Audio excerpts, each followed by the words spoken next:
pixels and polygons, a secret delight.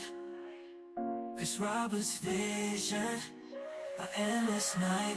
Oh yeah, JPEG ships soaring through the sky. We navigate the verse side by side. In this simulated reality, we find a love like no other. In the stars we confide, baby, baby. Chris Roberts pegging us with JPEG ships. Star citizen of love takes its grip. Oh yeah, navigating the verse, our hearts flip. Digital infatuation, our love's it. Yeah, yeah, yeah.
I tried to tell this dude.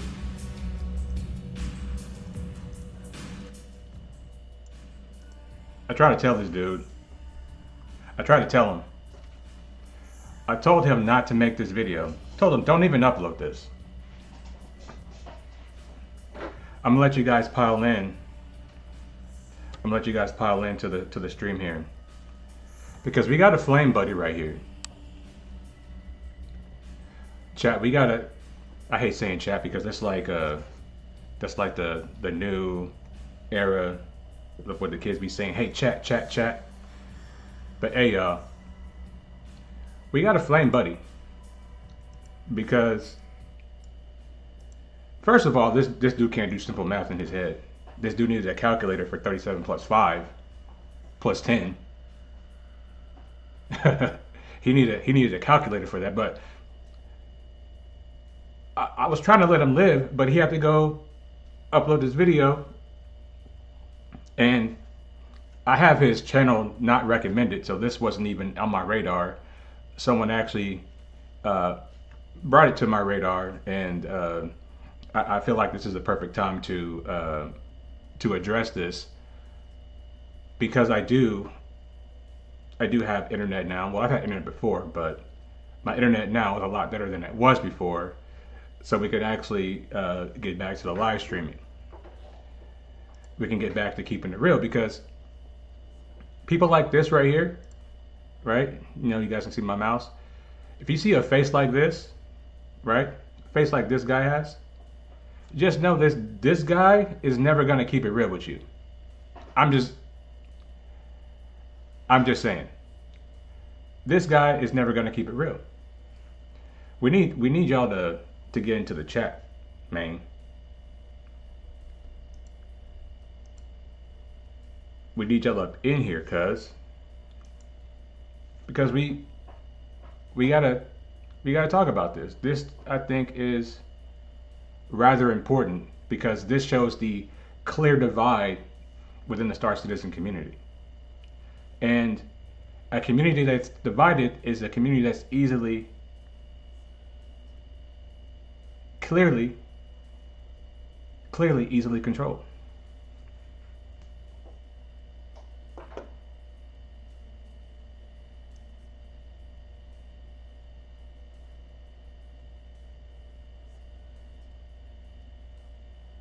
Now we're gonna get into this. We got some people rolling into the chat. Make sure y'all smash the like button as y'all come in because we got a flame buddy. And I need to put this on playback speed. We're gonna go like 1.25 times because I don't really have time to be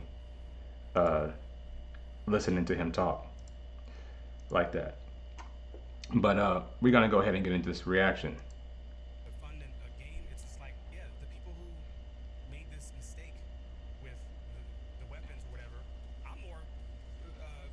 Even is an L-22.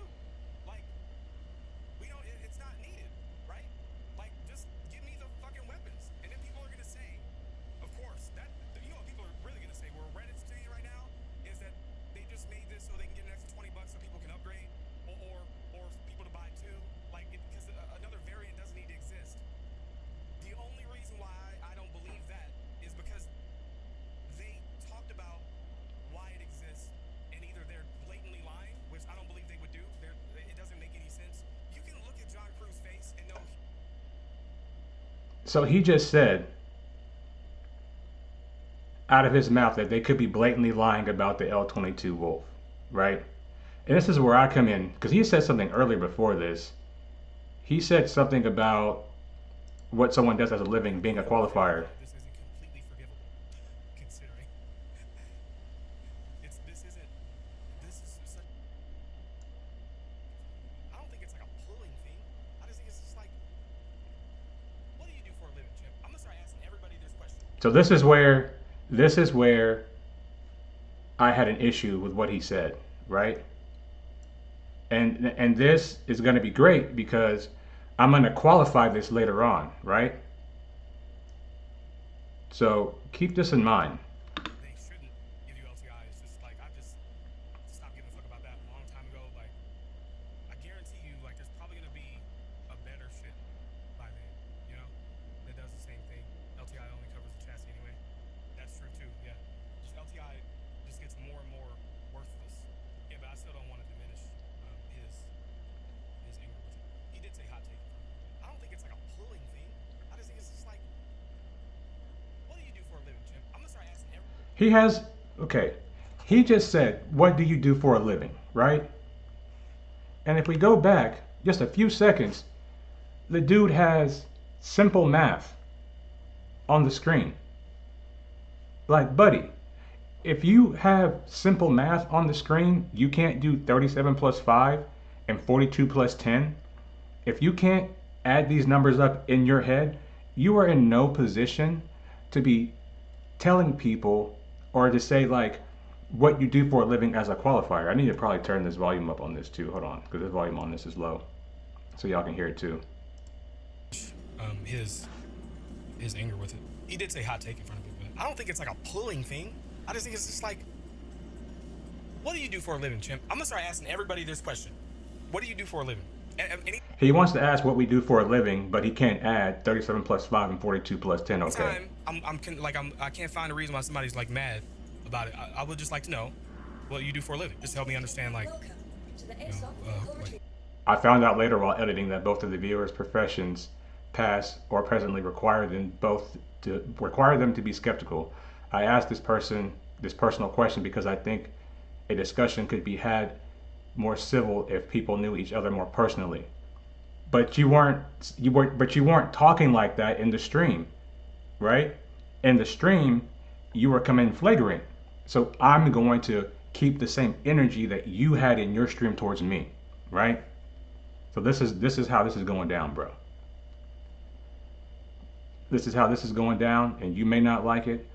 I don't really give a shit, but this is how it's going down, right? Because you came in with that energy first.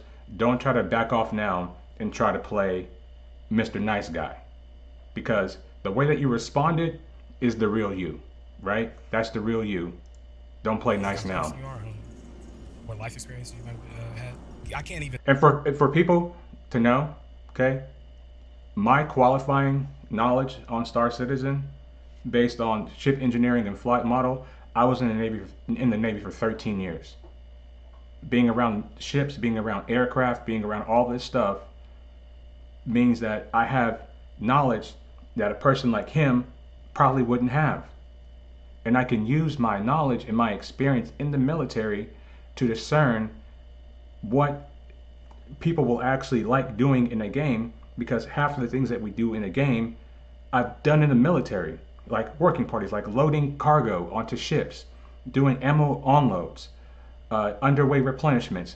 I've done all kinds of things in the military that are physically demanding, that somehow they think that in Star Citizen, giving you a magical tractor beam so you can load 96 SUs of cargo with a magical tractor beam that you can only lift one at a time is somehow good. And I'm trying to tell people, like, look, I did working parties for 13, 14 years of my life. It's not good. It's not fun. It's a game. We are playing a game. And if they're not making a game, then I don't know what the fuck this is supposed to be. And you need to get in the gym, buddy. Shirt getting a little tight. And fathom how this isn't completely forgivable, considering this is such a jank way to fund a game. It's just like, yeah, the people who made this mistake with the weapons or whatever, I'm more angry that there even is an L-22. Like, we don't, it's not. He's not angry that there's an L-22.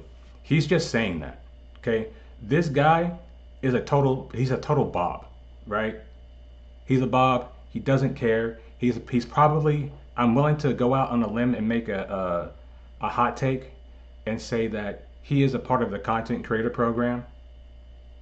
Okay, he's buddy buddy. He wants to be buddy buddy with CIG. Nothing wrong with that. But here's the thing, right? And I'm going to elaborate on this later, but I'm going to give you guys the seed right now, right? I don't look at CIG as a startup development company anymore, because they have over $1.1 billion in funding as of right now. So we can't look at them the same way that we looked at them when they first started, because they are not the same company. This is just not poor humble Chris Roberts, who is trying to build his video game. This is a guy that has $1 billion studio, okay? And this is why things like nuance and understanding context are important. Something that this face doesn't understand. It clearly doesn't get it. And unlike him, right? If he wants to have a conversation about this, I'm more than willing. You can hop in my Discord, however you want to do it, and we can have a legit back and forth conversation about it, because realistically, I would rather tell it to your face, or tell it to you to where you can actually hear my voice and hear my tone as I'm communicating the facts to you. Needed, right? Like, just give me the fucking weapons. And then people are gonna say, of course, CIG blatantly lies. All right, now before we get back to that dirty word, I just want to go over the portion of the video in question that we're talking about. And then what does it matter? I'm all over that. I have nothing to be angry about. CIG blatantly lies. All right, now before we get back to that dirty. See, that was me in the chat that said CIG blatantly lies, and they do blatantly lie. They have told blatant lies in the past, right? Word, I just want to go over the portion of the video in question that we're talking about where CIG is apparently lying. So how long have you known you were going to do another Wolf? So during internal development of the Wolf, I wasn't even talking about the Wolf. I'm literally talking about everything else. I'm literally talking about, like, the vehicle elevators that's supposed to be in our persistent hangars. I'm talking about the Pyro K-Star that's supposed to have a CME. I'm talking about the initial Kickstarter where we're supposed to have 100 star systems. That's what I'm talking about. I'm not talking about the Wolf. Now what you're doing is you're trying to make it seem like I'm talking about something that I'm not talking about. Okay? I wasn't even talking about this. I don't care about the Wolf. I care about them lying to us, to our faces, and gaslighting us continuously, and dividing the player base and separating the player base away from each other. And us not realizing that us as the players, that we are literally on the same side. We are literally on the same side. And this guy right here is a part of the problem, right? Because he will stand up against the players who are trying to say, hey, you know, it's been 14 years. Can we have a better product? Not we demand a better product, like, hey, can you make this better? Like, you have all this money, you've had all this time. We don't care about Squadron 42 nearly as much as we do the Persistent Universe, because that is what we initially backed for. I wasn't even talking about the Wolf. I don't care. I think there was very divided opinions on the looks. Generally, we all thought it was cool, but we knew that the fin was going to be pretty divisive. Before we released, we'd already started plans for an alternative hull variant that kept the styling of the Wolf, but did things in a different way. And that is the L-22 Alpha Wolf. So, it is pretty clear to anybody with an objective, rational mind that that is staged. But it's staged because I feel like Jared anticipated that there might be some sort of community backlash, and he figured that the remedy would be to explain why there is a new variant. If you think they could have handled that better, then we agree. I wasn't talking about the Wolf. Like, I don't even know why he's talking about this or making this a part of the argument, because it never was. I was talking about the funding, the amount of money they have, and the continuous lies and gaslighting they've given us over the years. We're supposed to have farming in the game. Farming's not in the game yet. Farming was supposed to come out when, what, the 890 came out? Like way back in 2018, 2019, something like that.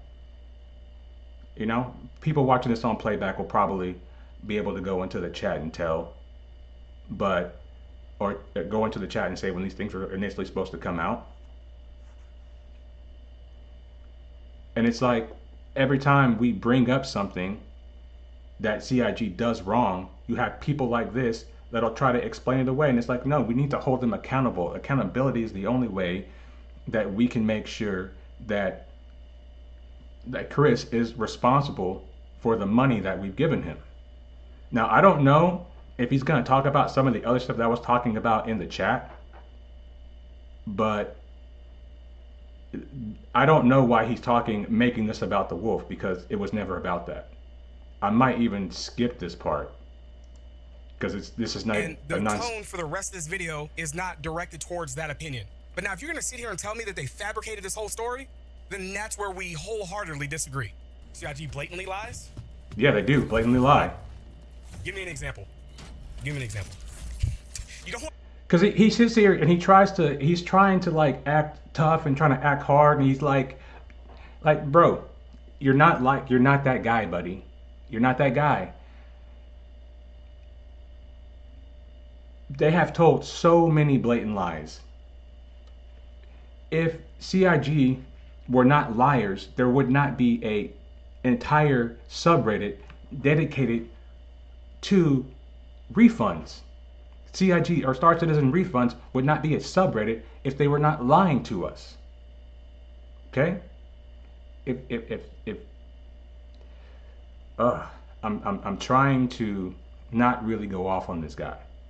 I'm trying to not really stay professional, but have a little bit of decorum and not be so flagrant, right? Because I do understand that there is a kind of level of flagrant that people will accept, and I understand that, right? But CIG has lied about so much stuff. The initial Kickstarter is the biggest lie. The 100 star systems is a big lie, right? And I said that. This is me right here. I'm like, I get why people think that. I think it's like It would be incredibly stupid to not think people are lying. People lie all the fucking time. It's just, there's no need to fucking lie. There's no need. Like, people lie for like a reason. There's no need to lie. There is a reason to lie. If you are, and I wrote down here the reclaimer claw, there are many reasons to lie. And one of the reasons that you lie is because you want to make more money.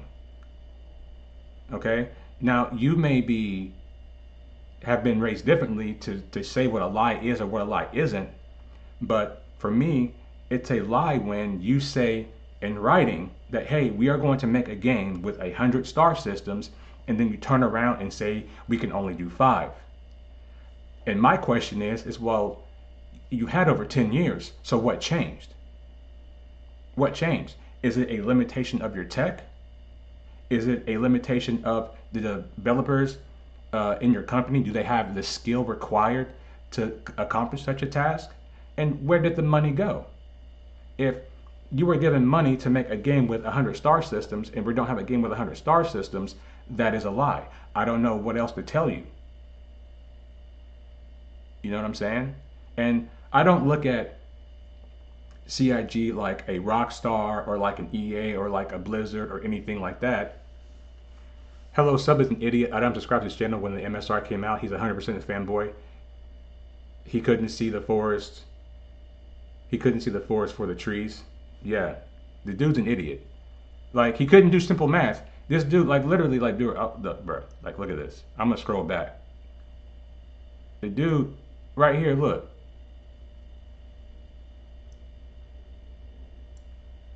The dude right here, I'm probably gonna zoom it in. Can I zoom? It's not letting me zoom correctly. I don't know why. But the dude literally right here has 37 plus 5. Okay, 37 plus 5 and 42 plus 10. That's elementary level math, and the motherfucker can't do it.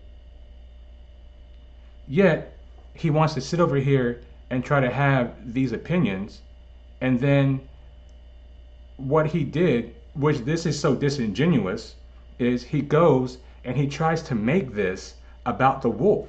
I wasn't even talking about the wolf. I simply said CIG lies. They tell lies all the time.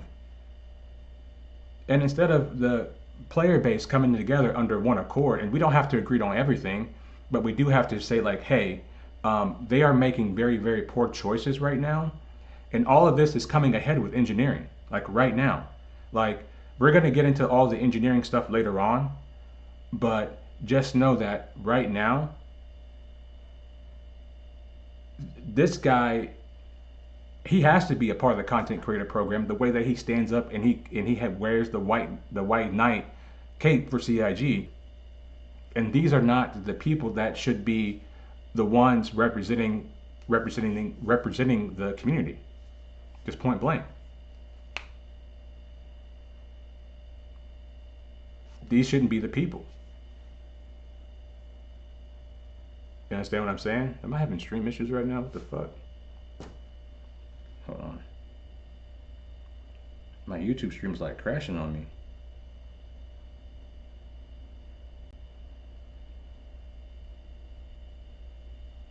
And why is this not the correct? Oh, this is not even the correct stream. Fuck. Hold on. I'm gonna be right back, y'all. Hold on.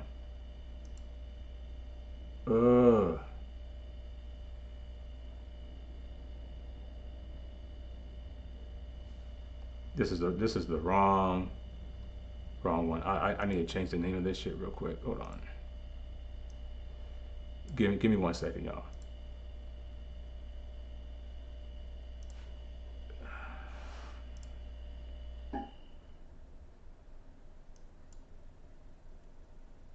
I was wondering why ain't nobody came up in this hole.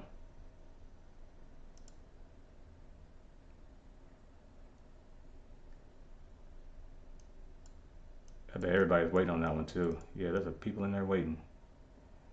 All right, let me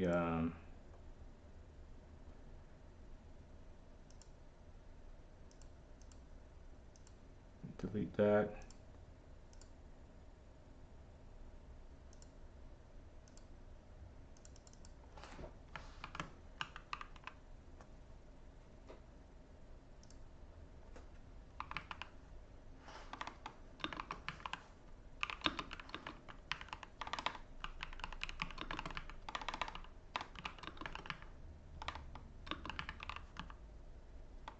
There we go.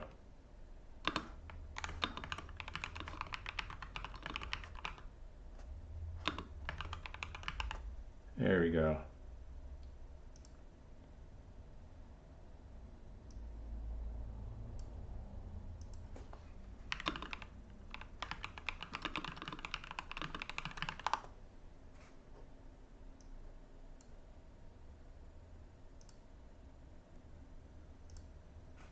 Let me zoom this back out.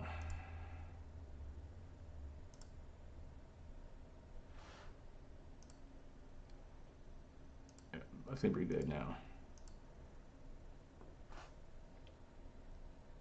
Oh, you can hear me now?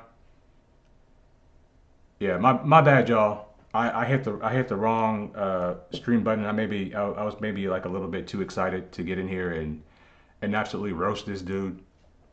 You know the you know we on the stove, we cooking. You know what I'm saying? We're cooking buddy right now. This simple jack looking motherfucker. But yeah. So let me just kind of recap, right?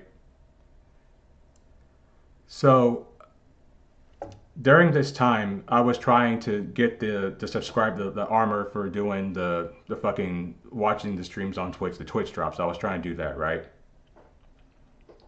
And I saw there wasn't that many people streaming because it was early in the morning. I had just gotten back from the gym, and I was like, I'll check out Subliminal.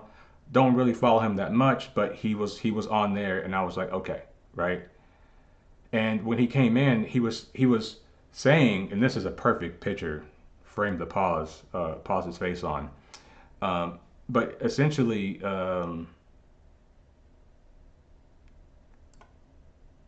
let me go back. And then we're gonna add 5 years, so I'm gonna be 42.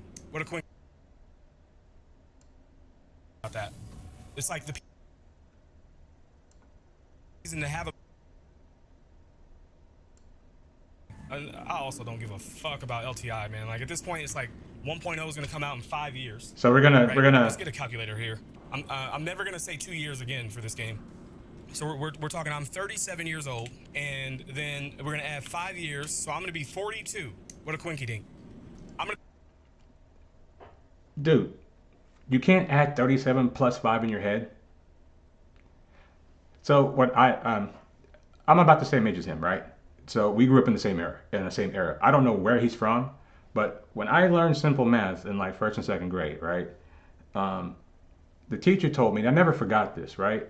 She said, if you know simple addition, you know, more complex addition actually gets more simple, because if you know that 7 plus 5 is 12, right? If you already know that, then when you're adding 37 plus 5, you already know 7 plus 5 is 12. All you have to do is just add an extra number over the 3. And that's how you get 42. That's simple math. But Simple Jack can't do simple math. You know what I'm saying? Because he has his mind and his throat, right, controlled by CIG, because all he wants to do is get on his knees for CIG whenever he can. Right? That's what he does. And he'll try to say and try to act base and try to be like, I don't like when. Stop it. Stop it. And the reason why I say this, because like, we have an issue in our society where we'll excuse parts of bad behavior on certain individuals, but at the same time, we will try to scrutinize at the same time. It's like, no. Either we are going to fully scrutinize, or we're just gonna turn our backs on it, because you can't have this fucking slippery slope of going back and forth. And this is why everything in society is all messed up, because nobody wants to hold anybody accountable because they feel like they're shareholders. I'm willing to bet you this guy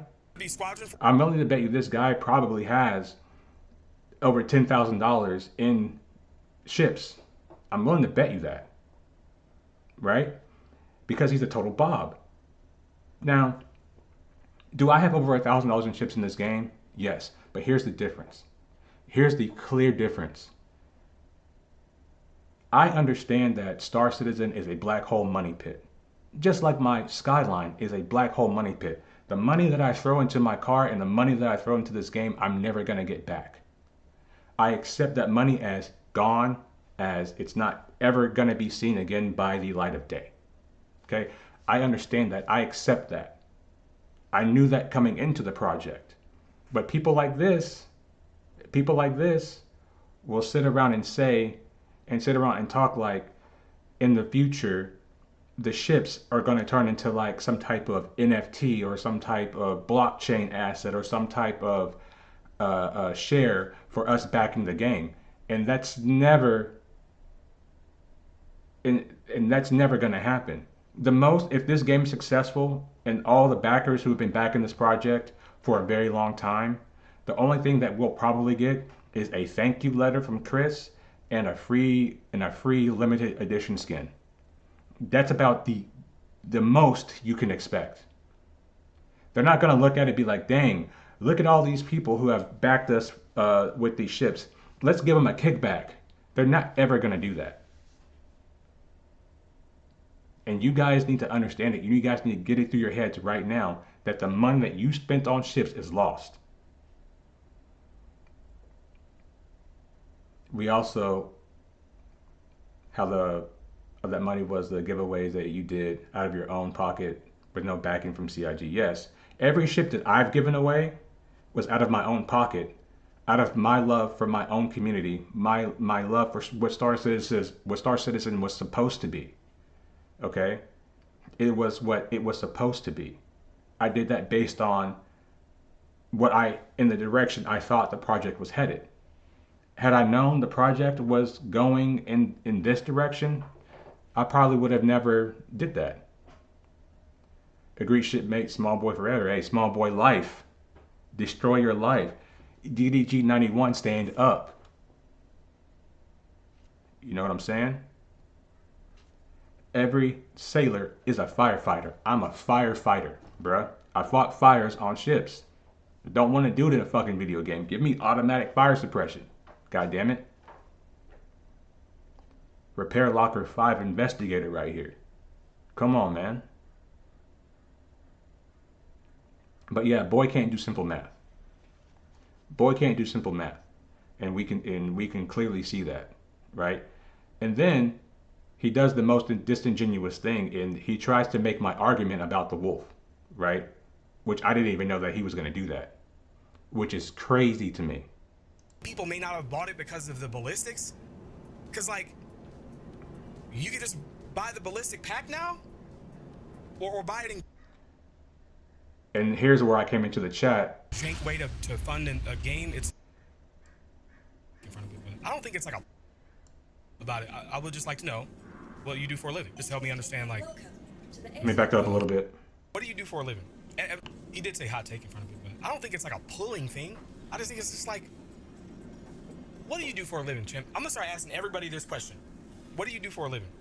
Anytime I can't find a reason why somebody's like mad about it. I would just like to know. This is what started the entire conversation for me, right? Because you should never look at what someone does for a living as a qualifier as to why they may be upset about something, right? We all come from different walks of life, like everybody does. And the fact that you would even say that, and you know that what you said was wrong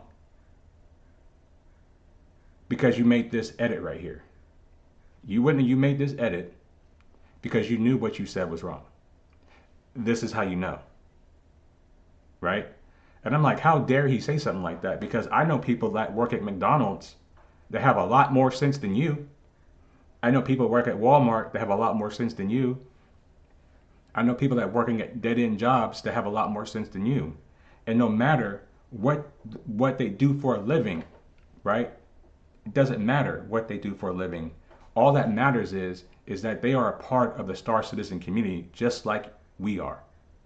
And the fact that you would say that given the fact that you have to pay for ships in this game, it's the easiest way to obtain ships is to simply pay for them. And if someone who is working a job that doesn't require a lot of skill or a lot of brain power, or they're working dead-end jobs or whatever, and they still find a way to buy a ship in the game that they love and care about is simply disgusting rhetoric in my opinion. I don't know if anybody else agrees with that. If you don't agree with that, that's okay. But you know you're wrong when you have to come back and say this. And I know that he didn't speak to me after that because I left the chat. I told Buddy, I was like, hey man, don't you make this into a video because I'm gonna deep fry you. You know what I'm saying? You big head, bug-eyed motherfucker, I will deep fry you. And I will talk shit while doing so. Like I am right now. And I feel like, you know, with my YouTube career, I've been way too nice. I've been way too accommodating. I've wanted to have, you know, the relationships, but behind the scenes, most people are fucking fake. I'm just gonna tell you guys this right now. Most of the content creators that you'll come by, and they'll be like all bubbly and nice on stream, they are weirdos behind the camera, or they are totally different people behind the fucking camera. And I'm telling you that because I've done car content. I've met very popular car content creators, and they're kind of weird off camera. They don't have any real social skills, right? So, yeah, I'm surface warfare qualified, I'm FMF qualified, and I'm EXW qualified. I have 3 qualifications. All right. What you do for a living? Just help me understand, like, what kind of person you are, what life experience. What kind of person you are, what kind of life experience you are. United States Navy sailor, veteran, 14 years of experience. Okay? What you got to say about that, Subliminal? Would you think my knowledge on ships and hull thickness and all of these things in engineering would matter? I think it would. I think it's someone that you should probably listen to because I know what the hell I'm talking about, you know? But I don't think the people that have come in right now have seen this part. Or buy it in game. And then what does it matter? I'm. So here's what I said in the chat. I don't know if you guys can read this on the screen. This is me right here. I said, so what someone does for a living now is a qualifier. CIG blatantly lies. Now, how many people in chat, right? There's only 8 of you, right? But how many of you, you know, think that CIG lies blatantly to us? I think they do. Now, because they've lied to us, does that mean I want to see CIG fail? No, I just want them to simply stop lying and make the game that they promised. That's it. I'm not advocating for Chris Roberts' head to be on a pike or a spike or anything like that. I'm not advocating that we storm the buildings D-Day style or SEAL Team 6 style and burn the building. I'm not advocating for that, right? Oh yeah, I got my oh, I'm gonna show you guys this because there are some people out there that still think that I really was in the military, but I got proof.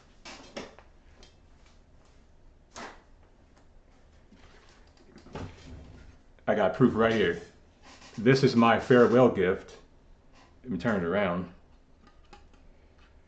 From when I left 3rd Medical Battalion in Okinawa. So I was actually out there. I know y'all can't see it because really that well because of the green screen. I can probably show you this.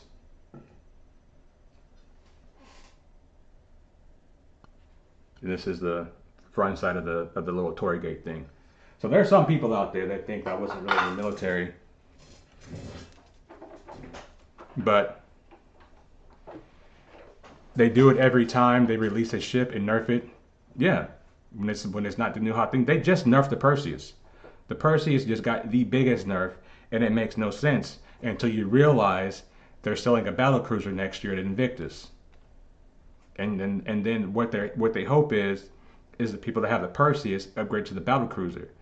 And it's a very toxic kind of business model in which you're essentially saying, like, yeah, you can get this stuff in game, but if you want it right now, you can buy it. And now, when I bought the Perseus, I want people to understand the context, right?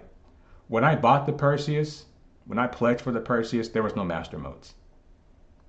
I got the Perseus, I got the Zeus Mark II MR, I got the F8, I got these ships pre-master modes. Why? Because the flight was fun. Because the flight was fun. And the reason that I gave away ships because flight was fun. And during that time especially, because that was kind of like we were coming out of the pandemic, people wanted to play the game, but people did not have the money to do so. So I said, you know what? I have a little bit of extra money that I can spend. So I'm going to do a couple of ship giveaways so that people can actually get into the game. I said, at the very worst in the game, the ships are fun to fly.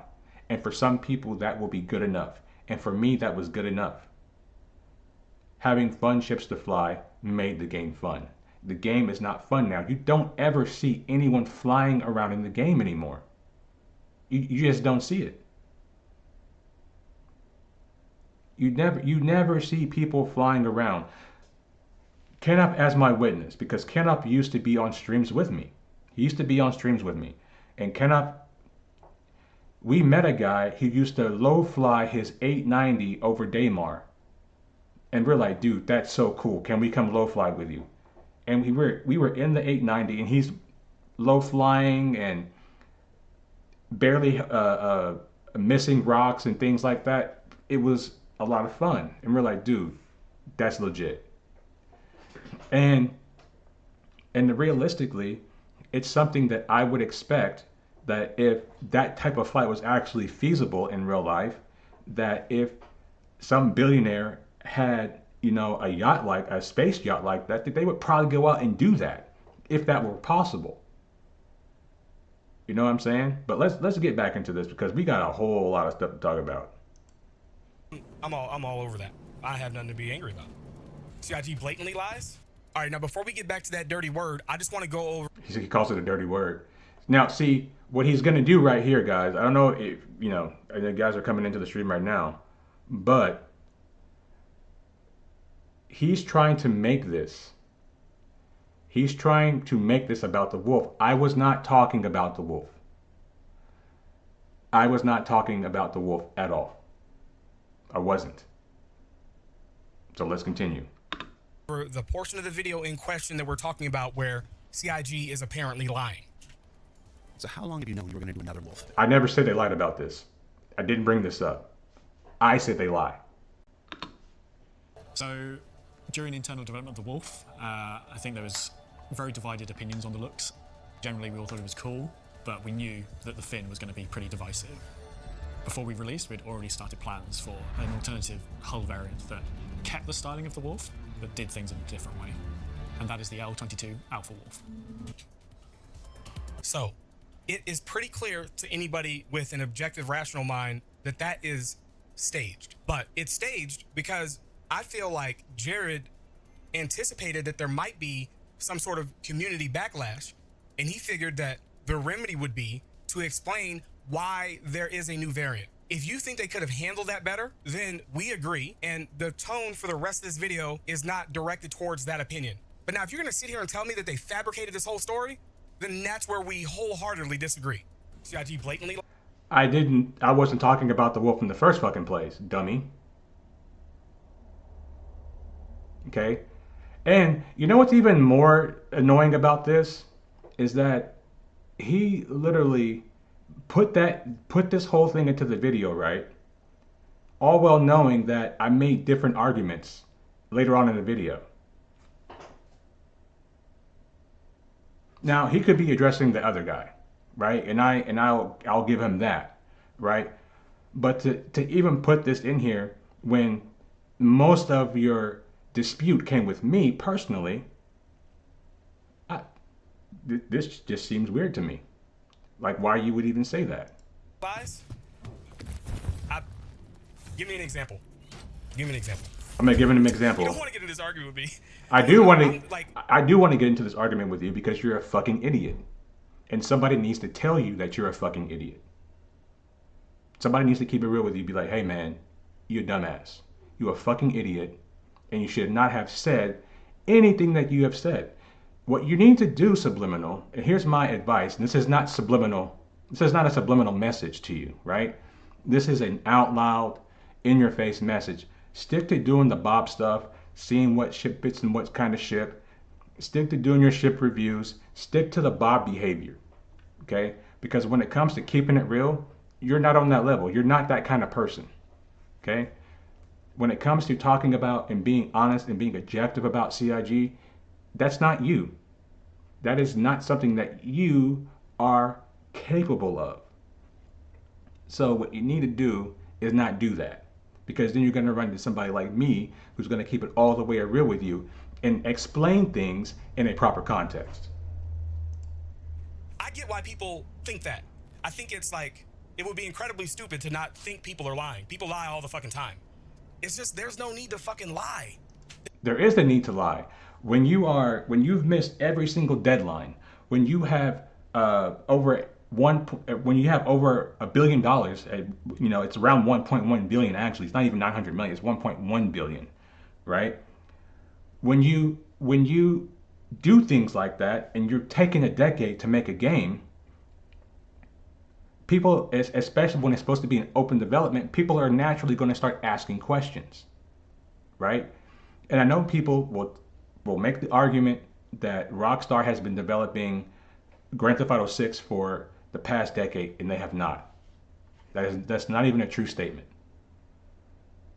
Okay? That's not a true statement, and you can't compare CIG to Rockstar because CIG did not take money from people to make Grand Theft Auto 6. Rockstar is way different from CIG because Rockstar actually has games that they've published. They've actually published games. CIG has not published one game in nearly 14 fucking years. But even if you want to look at it from a legal perspective, if you try to take CIG to court right now and to try to get your money back, the courts are going to consider they're going to consider Star Citizen a released game, especially if you played more than the minimum hours required to get a refund. Okay? So you can't even say that it's not a game because you can't get your money back. And that's right, Black Cobra. A lot of people don't realize the amount of qualifications military people have to go through. If I could literally take all of my military qualifications and transfer them into civilian life, I could work literally anywhere. I'm telling you, I have so many qualifications. There's no need. Like, people lie for like a reason. There's no need to lie. They lie because they have found a business model that works. Because they know that if they can just sell more ships, right? If they could sell more ships, they can make more money. And what's more simple than that? Simple, Jack. The more, every time somebody says that they lied, the revenue keeps going up. All I hear. It does keep going up because they keep lying. Is that not hard to understand? Or is that hard to understand? It's not hard to understand for me. They lied and said engineering was going to make bigger ships better, and it's not. They're actually worse for wear with engineering. They don't have a chance in the flight model. They've been lying, and you can't realize that. They're liars, they're greedy, all this, and then the fucking revenue spikes like fucking, you know what I mean? Reclaimer Claw, Master Modes, Pyro Star. Oh, okay. So my bad. Maybe I don't understand what definition of lie you use. But you mean to tell me that they had a plan in an open development game and then they changed their mind and that's a lie? If Change their mind? People bought the Reclaimer because of the claw was supposed to go out and manually grab ships with the claw, bring them back, and crush them. That's why they bought the ship. Master Modes was supposed to fix the game. It was supposed to end the Light Fighter meta, and it did not. It actually made the Light Fighter meta.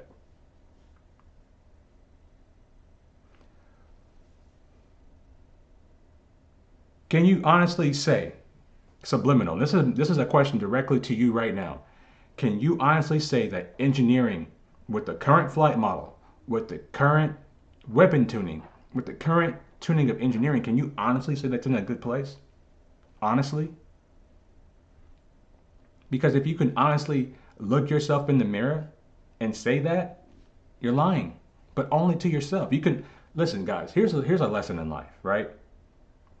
The only person in life that you can actually lie to is yourself. That is the only person you can actually lie to, right? You can tell lies to other people, but before you lie to somebody else, you lie to yourself. And this is just the truth of the matter. Just getting rid of all of the in between, all the mumbo jumbo. Before you tell a lie to someone else, you tell it to yourself. So if you can't look at this and say, man, we were supposed to get the Pyro K-Star. We were supposed to get vehicle elevators in our hangars, right? We were supposed to have all of these different things and we don't have them in the game. But according to him, they just changed their mind. You know, changing your mind is like saying, you know, I was going to go to Las Vegas for vacation, but I went to Hawaii instead. That's changing your mind. Lying is saying that, hey, back this game, it's going to have 100 star systems. Let me have some of your money, and I'm gonna make this game for you. And then you come out 2 years ago, and you say, oh, we're only going to do 5 at launch. And you're like, what? You're only going to do 5 at launch? What happened to the 100? Oh, well, we can't do it. Well, why not? What have you been doing over these past 10 years? What have you been doing? We've been developing Squadron. So, you promised us a game with 100 star systems. You promised us farming. You promised us the Banu Merchantman. You promised so many other things, and we don't have them. So, how is it not a lie? This is what I want to know. Can anybody in the chat tell me, how is what they are doing not lying? I really want to know. They did everything they ever said they would do. They have would not. have a shitty game. Imagine We would if not. you had to build a game today, right? You had to build a game today. Now, I'm going to give you guys some sneak peek context right here, right? I'm not going to open this fully, but I will give you guys a little sneak peek right here. Little sneak peek. You know, there's only not that many people watching. If I had to build a space game, right? But hey, I'm gonna let them continue.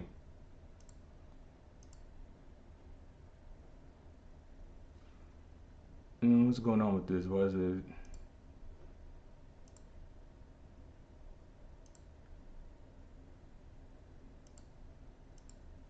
Pyro Star. Oh, okay.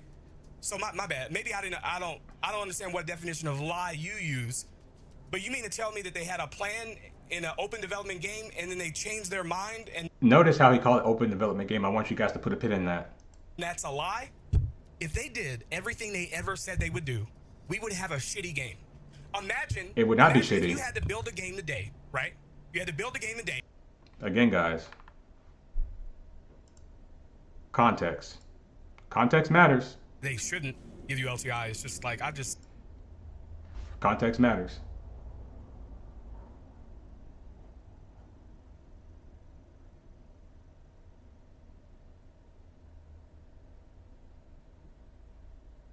to be made like that to the T, it would be trash.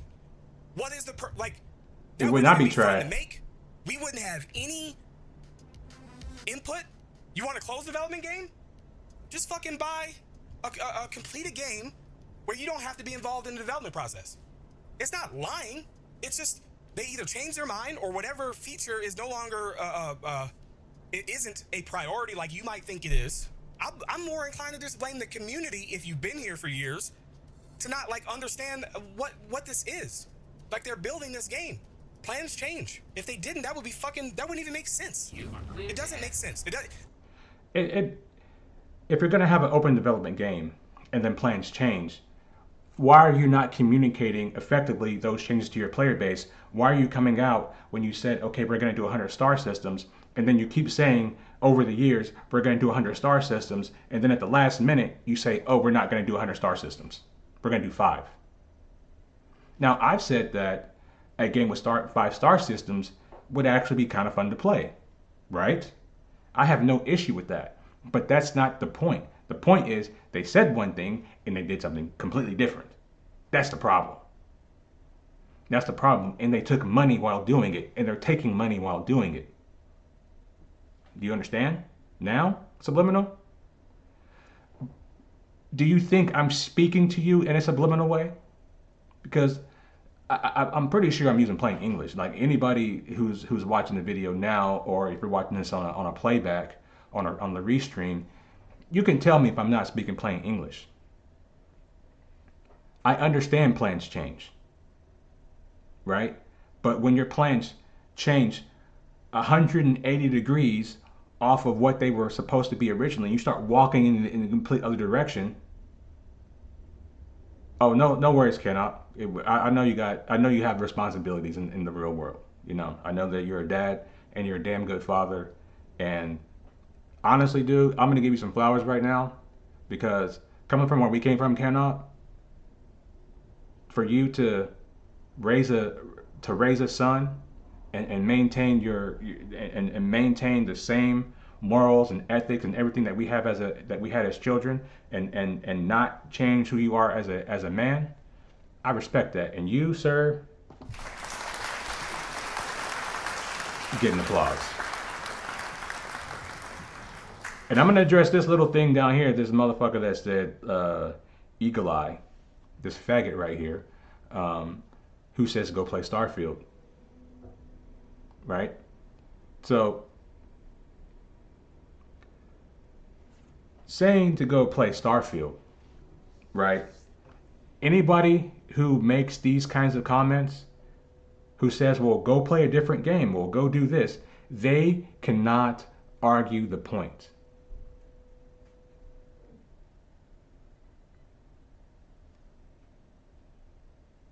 You can't argue the point. So you're like, well, go play a different game if you don't like. It's not about not liking, it's about accountability. And I think if we were able to hold these companies more accountable, we wouldn't be getting overrun by these tech companies right now, because nobody wants to stand up and say anything. Everybody wants to put their head in the sand and act like everything's fucking okay when it's not. I'm telling you guys, CIG does not have much longer. 1 to 2 years max, right, to figure this stuff out, or people are going to get pissed and they're going to start walking away, and Chris is going to be started getting his desk filled with lawsuits after lawsuit after lawsuit after lawsuit. He'll probably win the lawsuits, but if this next iteration of the flight mode is bad, and I'm predicting that it will be, if it's bad, if it does not mesh well with the engineering system, I'm talking about this later, but put a pin in this, the engineering system and the flight model need to be tuned together. They cannot be tuned in separate vacuums.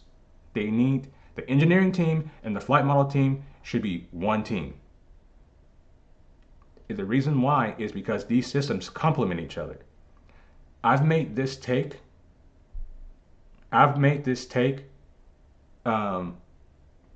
before, that if we had the previous flight model with the previous weapon tunings, and the only thing that you would need to change is to give every ship bubble shields, that the engineering that we have right now as it's currently implemented would actually work better.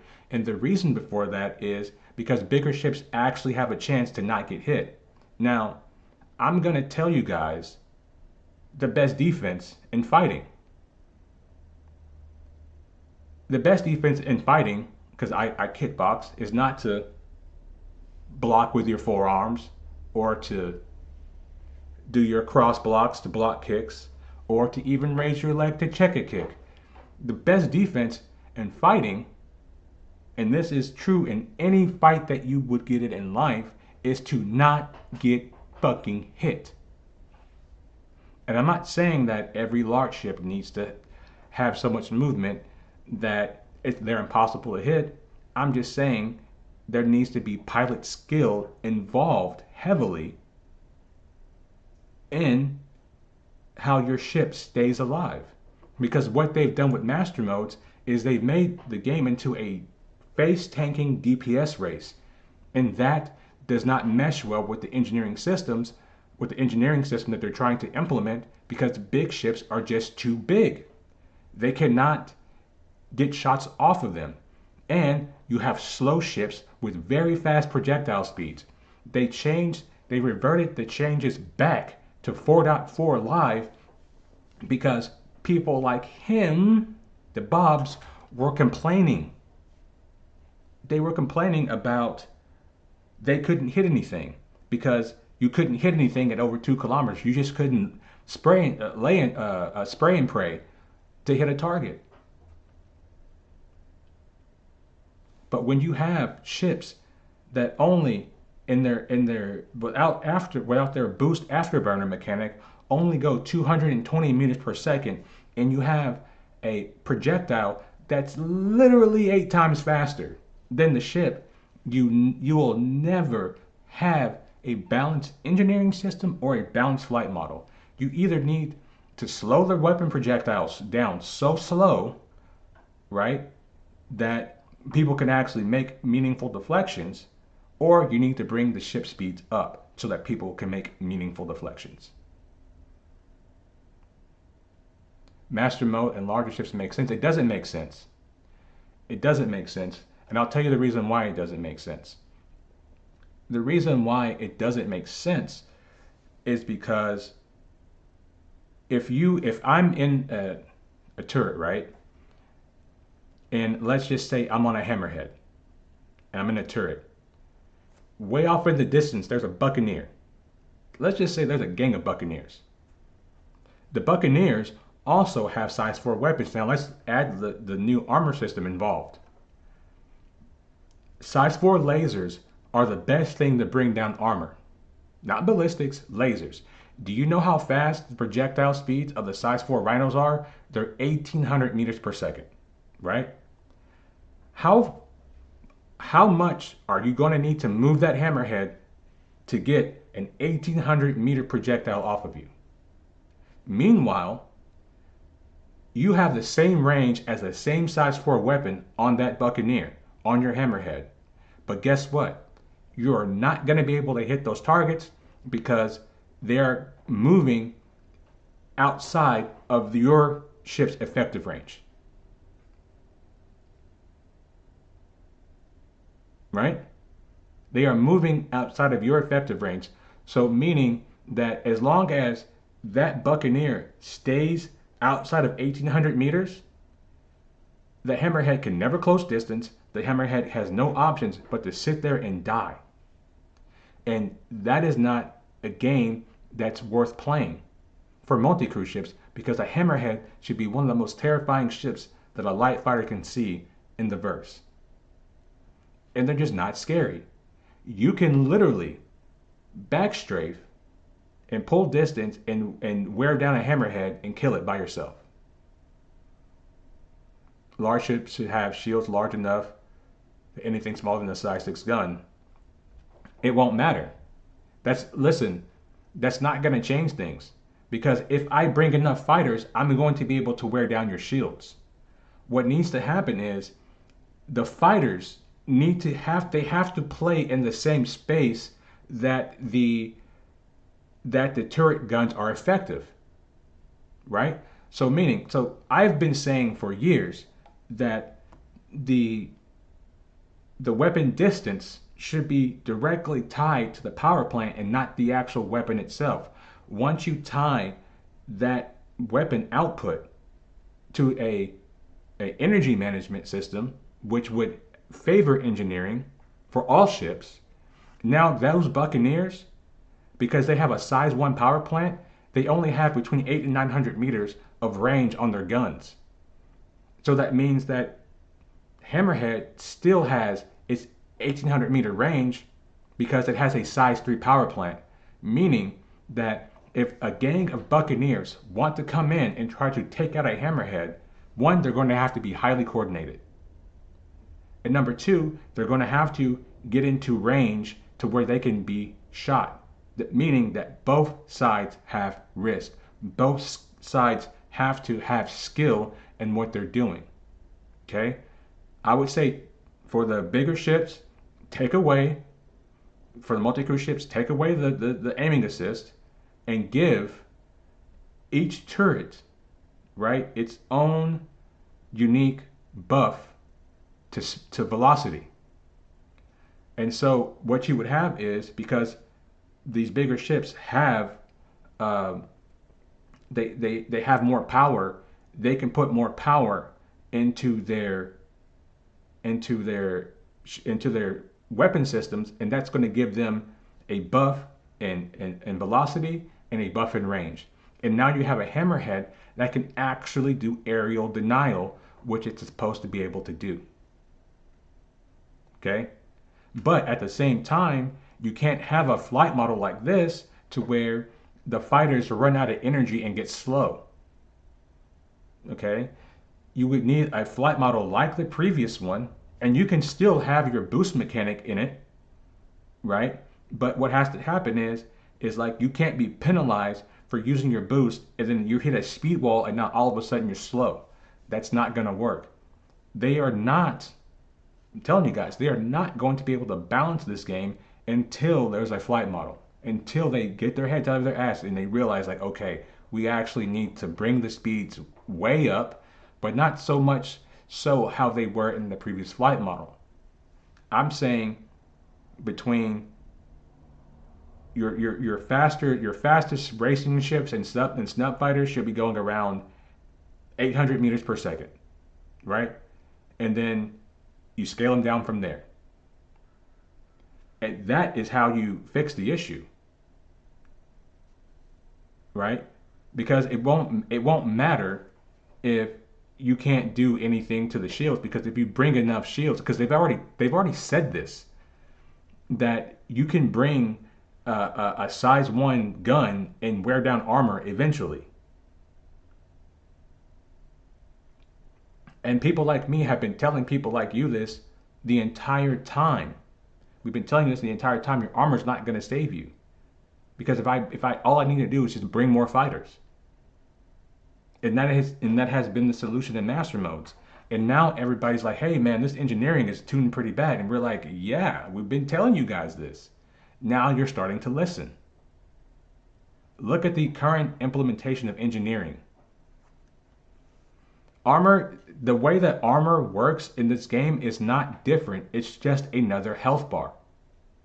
And it's not applied to certain parts of the ship. It's applied to the entire ship. So it doesn't matter.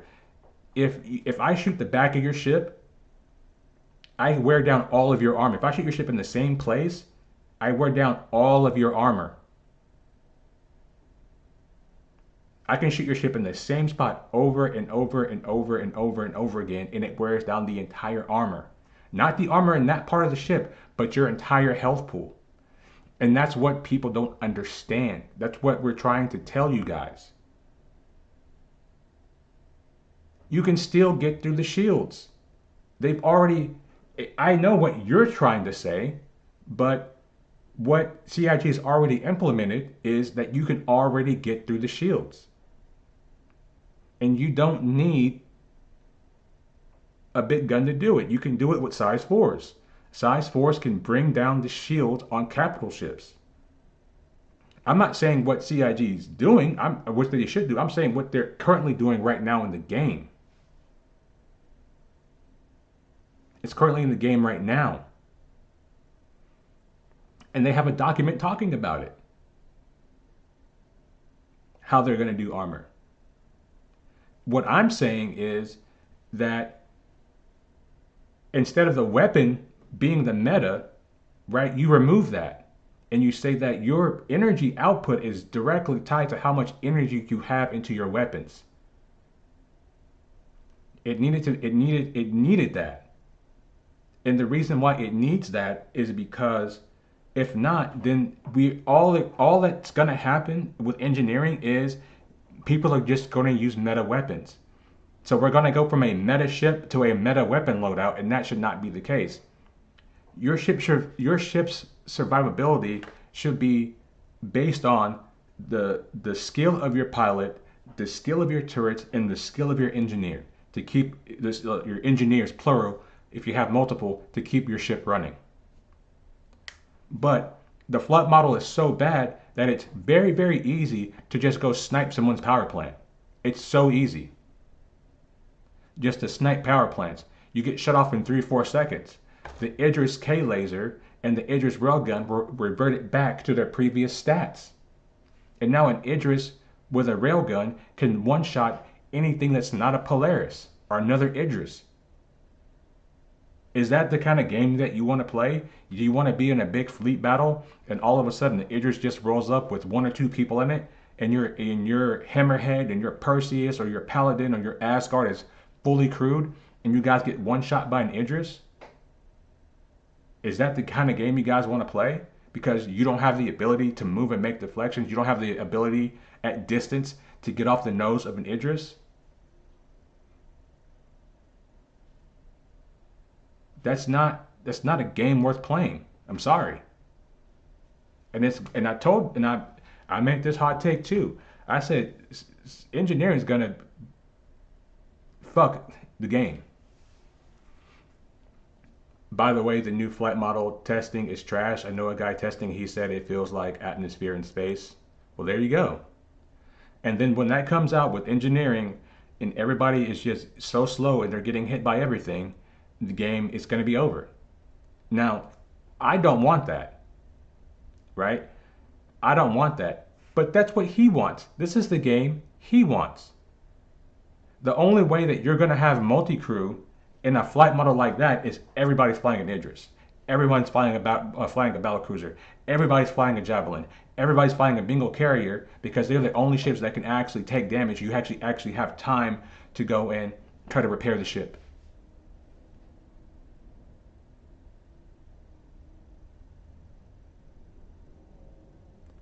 So it would be better, in my opinion, if the flight model and the engineering were being tested together. And this already happens though. So if you're flying and a ship desyncs on you, and you're like on a certain trajectory and they desync behind you, you lose all of your momentum now anyway.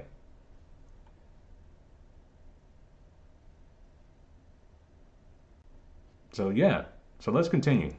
We got more stuff to talk about here. No game in the history of fucking games have they decided to do a thing and then they did exactly that thing and then did not have the freedom or the ability to be able to change their mind when it's actually being made. You've been here for years, you've been spot on every time. We both have. The difference is you're saying that they're lying. I'm just saying that it's an open development game that has to change by its innate. And here's another crux of the problem, right?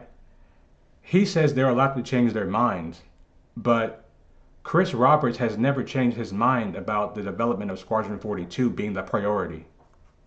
And that's all I'm going to say on that one. That needs no further explanation. Let's move on. You know what I mean? I get it though. You know what I mean? Like the world, there's a lot of liars like in the world, but it doesn't make sense for why they would lie. They can't do wrong. Like they're making money fucking hand over foot. They've, in my opinion, Adobe makes money hand over foot, and they consistently lie to their customer base. They consistently lie and gaslight their consumers. They're making money hand over fist. Adobe's one of the biggest companies in the world. They lie all the time and they make money. They're making record profits. Stop it, bro. It's not a good argument. Accidentally cultivated a fucking like a buying community. Microsoft, Like, we have a any buying tech culture in this company. game, which is fucking weird. Like it's just it's weird that we just are just okay with just buying everything. Like I thought for sure that one of the downsides. Listen, I don't fault anybody for spending money on their hobbies. For many people, video games are a hobby. I understand that. There are worse ways that you can probably spend your money on something, right? Some people gamble. Some people, they buy Legos and they build Lego sets. Some people are into building tech and they waste money on that. Some people are like me are into building cars, into building computers. We all waste our money on stuff. We all waste our money on stuff. That's not the issue here. The issue here is the company that is lying to us, that is promising us stuff, dangling the carrot over our heads and saying, oh, just wait, just buy this ship, just wait till the next patch. It's like, bro, like y'all ain't got much time left. Time is ticking. As to adding ships in the game to be able to buy them in game would mean that, like, man, that might be actually detrimental to the development of this game. If people are going to stop buying ships, I couldn't have been more fucking wrong. Exactly, Eden. You're starting to come around, man. Like selling LTI with the intent of not having LTI. Exactly. And I say right here, making money doesn't correlate to lying. You're saying that if they lie, they shouldn't make money. I'm not saying that at all, which I'm not saying because as I've given proper context and examples, because here's the thing, and I usually don't do this. I usually don't get into back and forths with people like who are streaming because they are talking and I have to keep up with them by typing, right? And so there's already an imbalance in the communication. It's not a balanced communication. So what I have to do is try to remember everything they're saying as I'm typing, which is, it's kind of hard to do. I'm not gonna lie. And then there's other people in the chat. There's a lot of stuff going on, right? But as I've said, Adobe lies, Microsoft lies, Tesla lies. All these companies tell lies to us. They all lie. And what we're saying here is the lying does not correlate to money making because there are people that are oblivious to the lies. They're just unaware. They just don't look into things very deeply.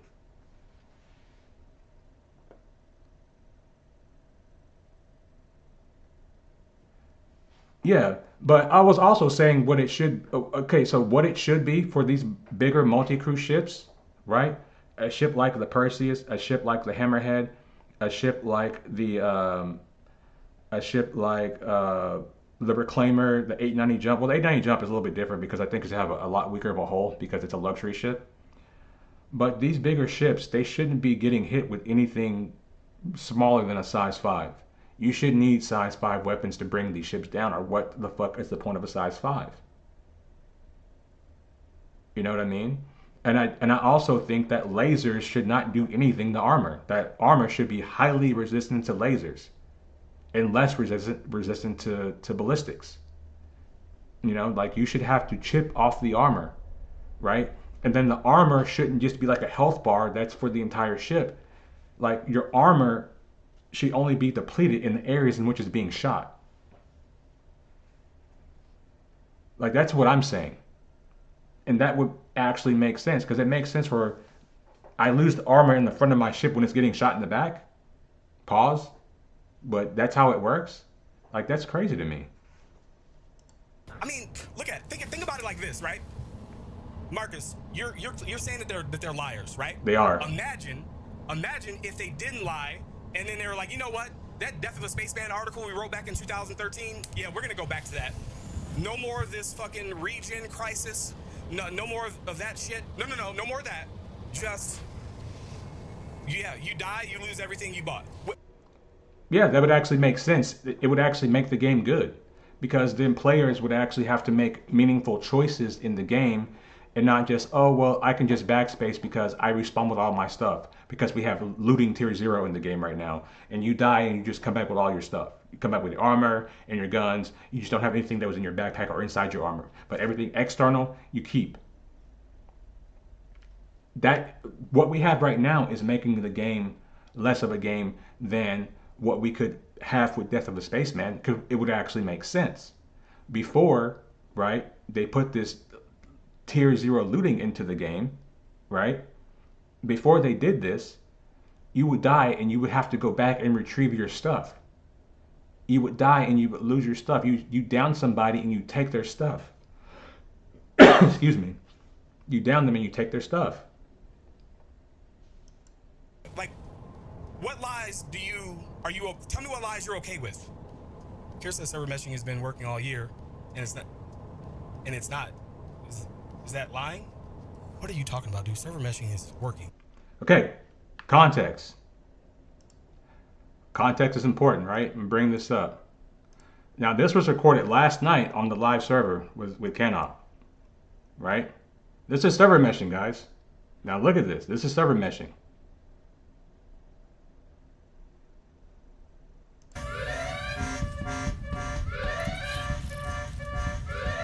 Look at the desync.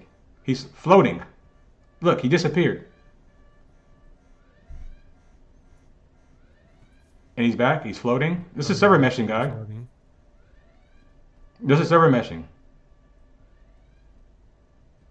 I know you're walking. You resynced. Hold on. I have more. I have more. Hold on. So you have the new mission. That was just last night. I have more. Hold on.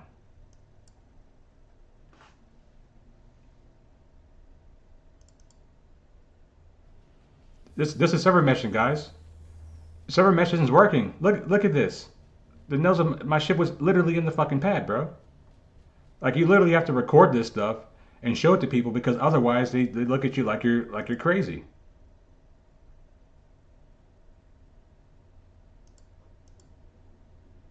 In game right now. Maybe you're I don't know. Where's the one where we were doing the QV stations? I need to find that one here.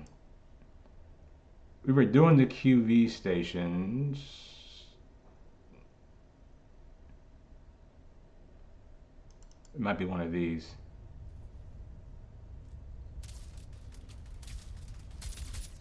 We were doing the QV stations and we were seeing, I'll have to find the video. Oh, yeah, it was in...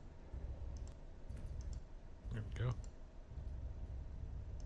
We were doing the QV stations and the NPCs were literally T-posing Came out of nowhere. and shooting at us. I don't have the clip, but talking about. it's somewhere in there.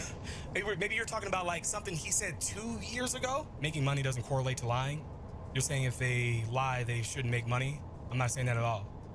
No. I'm saying that a motivation to lie that we can all identify with would be for money, for monetary purposes. Like, They had been lying for monetary purposes, and that's what you don't understand. That's what you're not getting. But we're gonna get into the money aspect of it real quick, and I'm gonna break this down for y'all. I want to keep my job, so I'm gonna lie. I want to have this game sell as many ships as possible, so I'm gonna lie. They're not monetarily compensated for selling more ships. The only people who are. It doesn't make sense. Look. He can't believe he said that dumbass shit. He's like, I just said some dumbass shit. That's the look right there, man. Hold on, I'm gonna grab some water. He said some dumbass shit.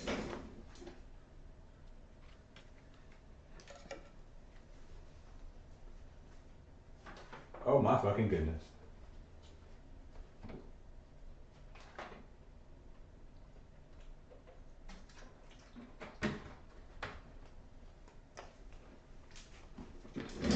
The memes write themselves, bro. The memes write themselves. Oh, it's delicious. Is kind of fucking no one. They don't have shareholders. When he realized it, he said it back to himself. He's like, oh yeah, I just said something fucking stupid. No one there. I said, is it? Every time I jump through a wormhole, my MFDs break and I can't use missiles, etc. And the jump gate and the server meshing, that was all a part of the plan, right? And for your MFDs, Yeah, they do have shareholders now. Yeah. I said that to him, by the way. Makes any more or less than ways that they should. Even Chris Roberts. This has been confirmed by outside sources. You can look at their reporting with their financials, and it's clear that like no one's being overpaid. So this whole they're greedy thing is just. Chris bought some yachts. He has a yacht. The game's not finished yet, and this guy has a yacht. Now, if the game was finished and we had a kick-ass flight model and engineering was awesome, and Chris was out on in the Mediterranean Sea on his yacht, uh, uh, sniffing cocaine off a hooker's ass, like I wouldn't give a fuck because the game would be awesome and everybody would be happy.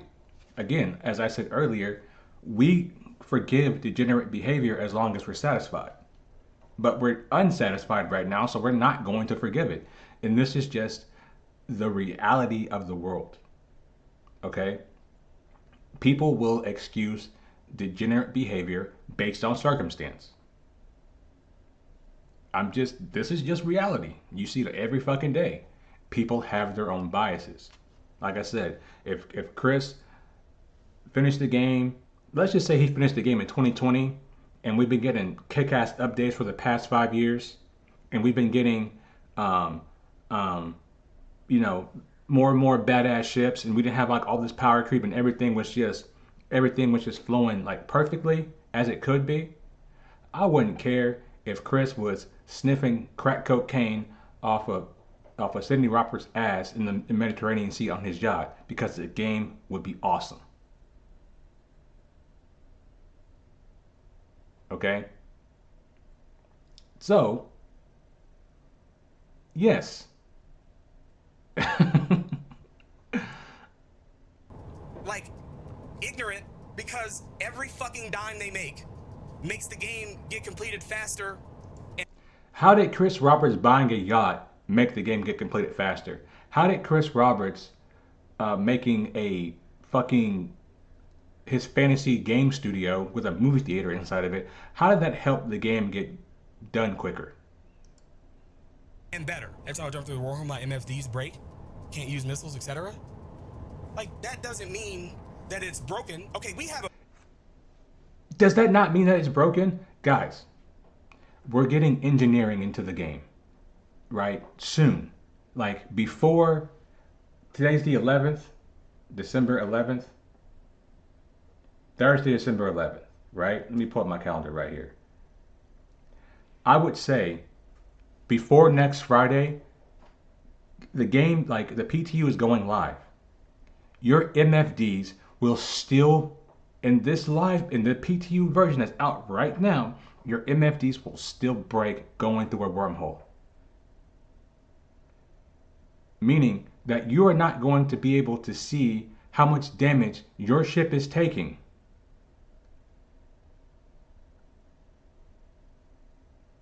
You're not gonna know how much damage your ship is taking after traveling through a wormhole, and you're saying that's not broken? You're saying that's not a core component of gameplay?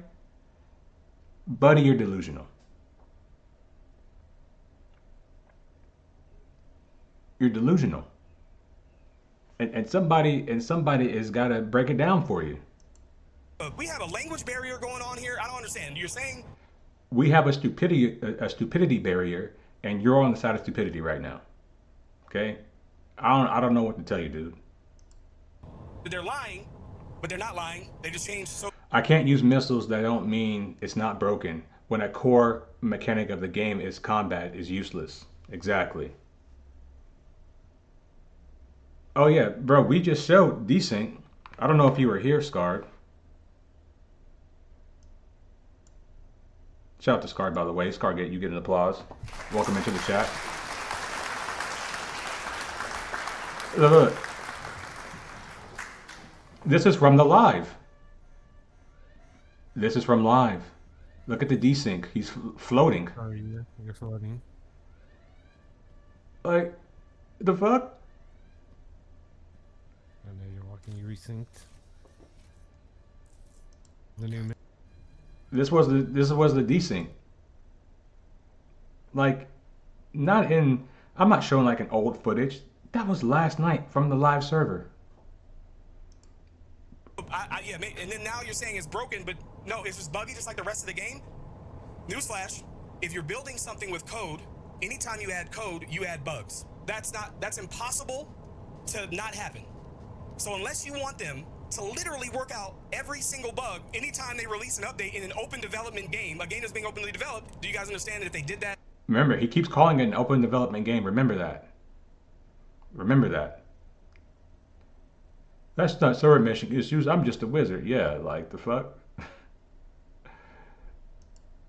The game would never come out. Never. If they fixed all the bugs in the game, first of all, I would, if they optimized this game, I would bet our file size would go like from like over 100 and something gigabytes to down to like maybe like 40.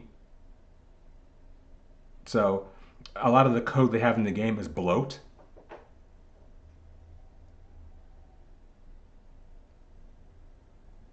Like I don't get it. Like I don't get it. When my MFD, the one that I need to see how much damage my shields are taking, and the MFD that I use to see how much damage the other ship is taking, both are not functioning. And these are the same MFDs they put into the game, which make our frames go bad. They want us to use MFD casts, which make our frames bad. Every time they release a PTU patch, I go in there like, hey, can we have the option in the menus to disable MFD cast by default? Because they literally kill your frames. We can't have a not buggy game. Anytime they add shit, it's literally a fucking, I'm not even a fucking developer or coder. It's a meme. It's like, what's the meme? Somebody in chat will know. Some people in here are developers and shit. You avoid code. You avoid buggy code by having developers that know what the fuck they're doing. You do that by having attention to detail. Now, I'm going to lean on my military experience here. The reason why we have to have such high attention to detail in the military is because, I said 100 gigabytes just as a euphemism. I wasn't actually saying that's the file size. I was just saying that because the game is over 100 gigs. Where's the dreaded calculator? We've already gone over the calculator, Scar. You missed that. You know, simple Jack can't do simple math. What was I talking about? Oh yeah, we're talking about the code and attention to detail, right? If I don't have attention to detail when I'm fighting a fire on the ship, if I'm not following the procedures, if I don't do my maintenance right, if I don't do what I'm supposed to do up to the standard that I'm being told that it needs to be done at, it's not like, oh well, we'll do better next time. People die. People lose their lives.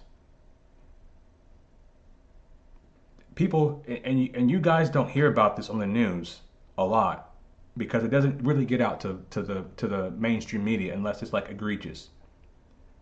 But we lose service members all the time because of people who lack attention to detail. So when I'm harping on these things, I'm harping on it from the experience like, hey, people lose their lives.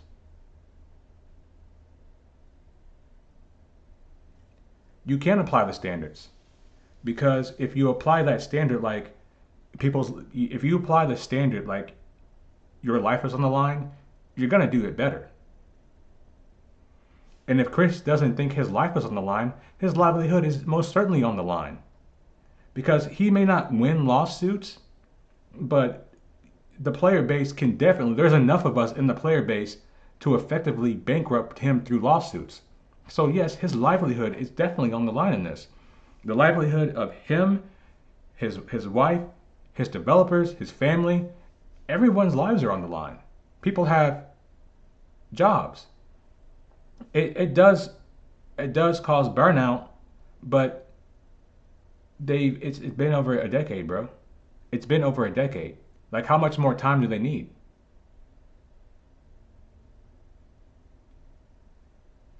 We all experience burnout.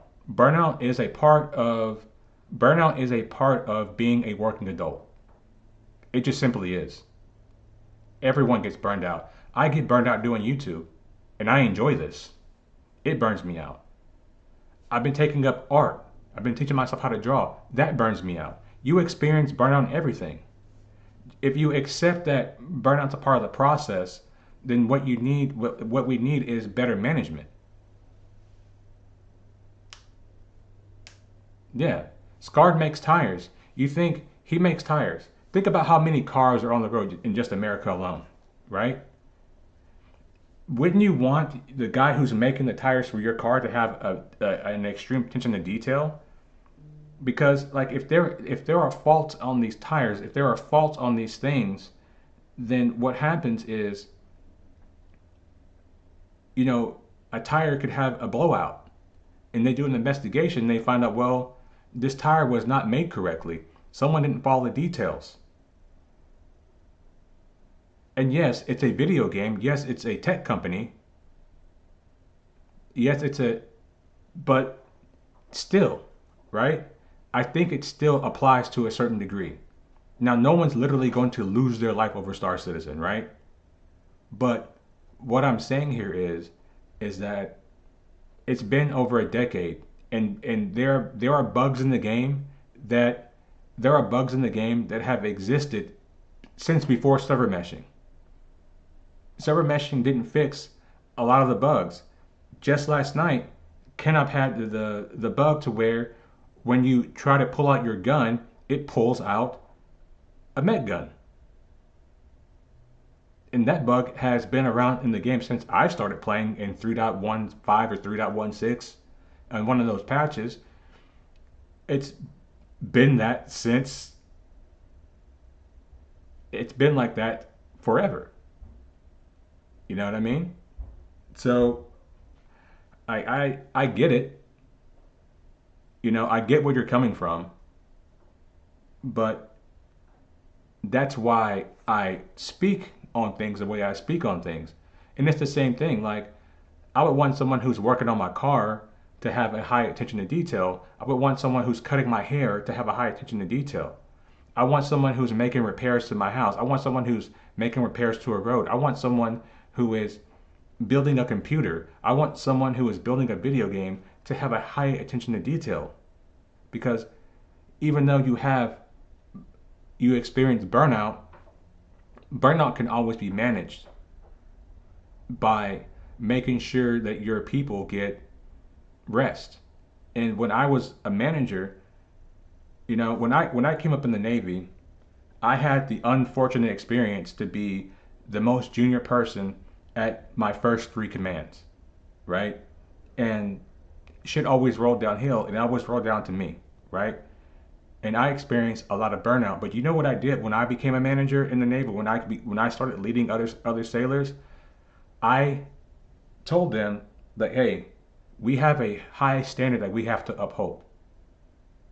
But I was like, we can't uphold the high standard if we're all burned out. But I said, if you guys work hard and we are on time and we have our stuff together, I will go to our chiefs and our officers, and I will fight for time off for you guys. And guess what? It worked. I was able to effectively uphold a high standard of high attention to detail, very little errors, and if they were easily corrected, and I was able to manage the burnout of my junior sailors by making sure they had more time off of work.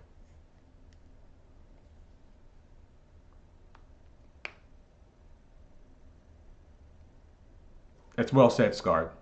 No one's life is in danger without CIG coach and developed. That being said, earning the most donations in gaming and gaming history, they should have much higher levels of professionalism. Not only professionalism, but gratitude. Let's continue. They do have shareholders? Oh, fuck. They have like a few private investors whose amount, no, that's not. This is where this argument is about to get good. This is the main event, guys. This is Act 3 of the movie right here. Not the same thing. They're not a publicly traded company. Yeah, I get that it's unfair. I get that it's unfair. I agree with that. I'm just gonna call you Crooks. I agree with that, Crooks. And those shareholders are the only reason probably why we're getting Squadron 42 potentially in 2026, because apparently if they don't release Squadron 42 by 2026, one of those backers has to get their money back. And it's an insignificant amount of money compared to what we backed. And here is the crux of the argument right here, guys. No pun intended. Here's where we come to the crossroads and where this guy's a complete fucking idiot. Because he's making it seem like they just got 52 million last week. Does anybody know when Chris Roberts was given $52 million? Does anybody know when he was given $52 million? Was it before they started getting massive donations by the player base? Because if history is correct, they only got $6 million in their initial Kickstarter, and by 18 months they were almost already out of all of that money. Then Chris got a $52 million private donation, which was big news, and that told the community that, hey, they have smart money behind this. Somebody trusts and believes in Chris. And if someone's giving you $52 million, I don't care where you're from and what you do in life. I'll give you a prime example, right? If I went to Warren Buffett, who's one of the richest men, I only think he's still alive. Who's another rich guy still alive? Pick a rich guy. Whatever pops into your mind, right? You go to a very wealthy man and you say, hey, I have $900 million, but someone wants to make a $52 million investment in me. Should I take it? Because I feel that 52 million is insignificant compared to what I have now. Every single wealthy businessman, hedge fund guy would look at you like you're stupid. Why would you not take a donation, right? Because here's what the wealthy do, right? The wealthy rarely ever use their own money, right? They use other people's money to make more money for themselves, and then just repeat the process, right? Something that this guy probably doesn't really understand all that much, given the fact that he can't do 37 plus 5 and 42 plus 10. Do you see what I'm saying here? So, when we get into this argument about the $900 million that we've given, okay, if you put this into its correct context, if Chris never got the $52 million, if he never got that money, if he never received that money, then guess what? You wouldn't even have this, because it wasn't until he got the $52 million that everybody started backing the game and started buying all the JPEG ships.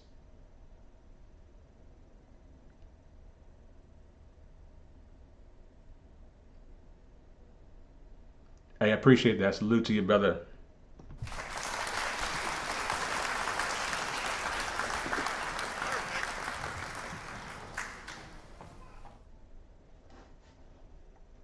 He ain't lying.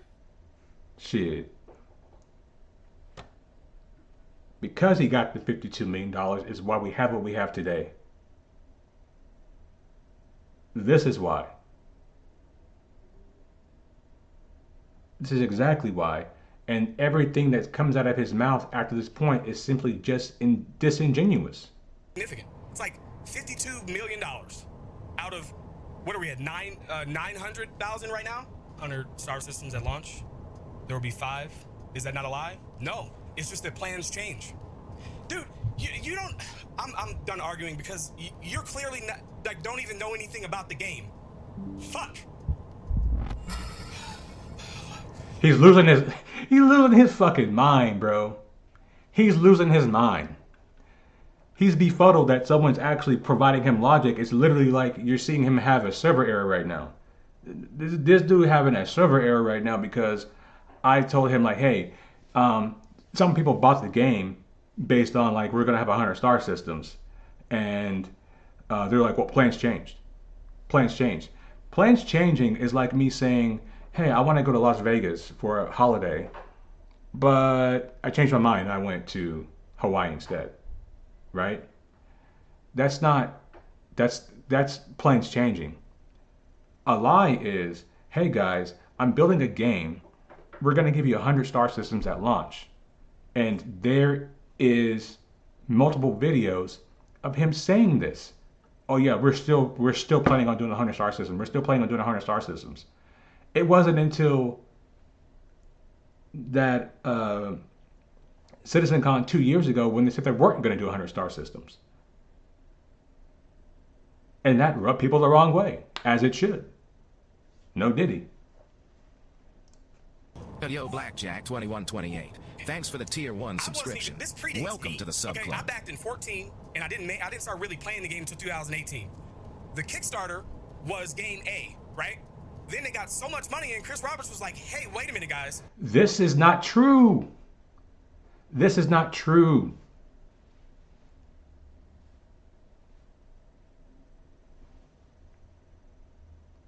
This is not true.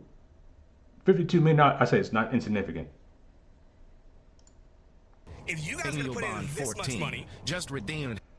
He got private money and then everyone backed the game. And it actually follows the correct timeline even for someone like him, because he said he got the game in 2014. So he didn't back the game until after Chris was given private money.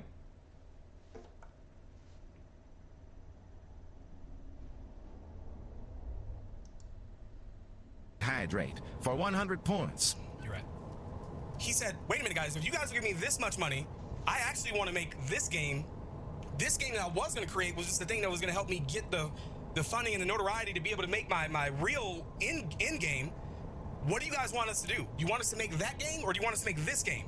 And they allowed us to vote on it, and they voted for this game. $52 million is insignificant in the grand scheme No, it's not. of the other. When you put it into its correct context, because it follows your own timeline and when you said that you developed the game. Okay? The original Kickstarter, they were already cash poor in 18 months. And you backed the game in 2014. So you backed the game. You weren't an initial backer. You backed the game after they got a huge amount of private money, dude. So you sitting up here saying what you're saying, you're disingenuous and you're a fucking liar. If anybody's watching this on playback and you made it to this point in the video, do me a favor and give your boy a thumbs up. You know what I'm saying? Give your boy a thumbs up. Like the stream.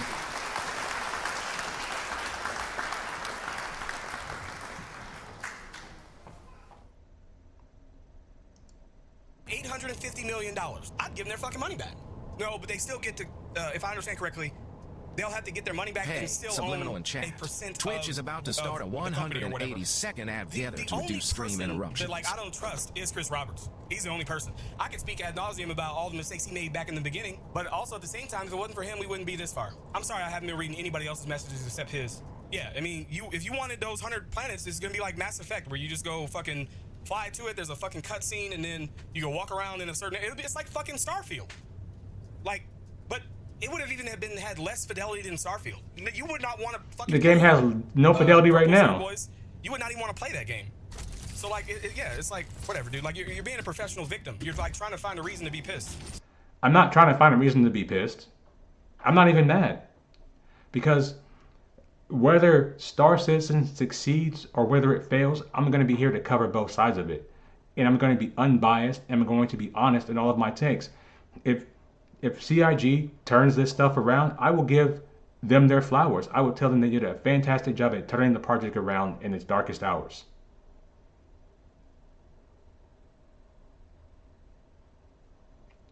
There was a vote to continue stretch goal. That's actually true. There was never a vote to increase the scope of the game. I stopped watching that guy you're talking about a long time ago. Yeah. To be honest, I shouldn't have tried to go to his channel to get my Twitch drops. I was just trying to do it just to be nice to somebody for the fucking holidays. And this simple jack over here pissed me off, you know?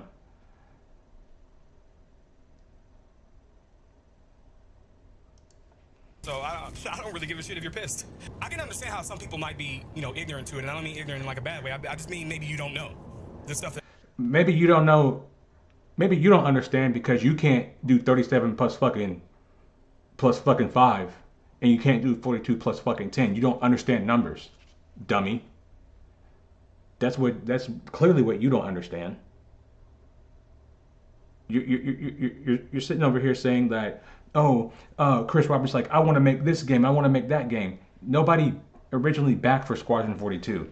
Anybody that backed for Squadron 42, they backed for Squadron 42 after they got the money. After. And this is the correct context to put the timeline in. And to put the timeline into more context, they only got about 2 years. If the next flight model is back, you're going to see a mass exodus from the game. Me included. Because I do make videos, I do make content, I do what I do. You know what I'm saying?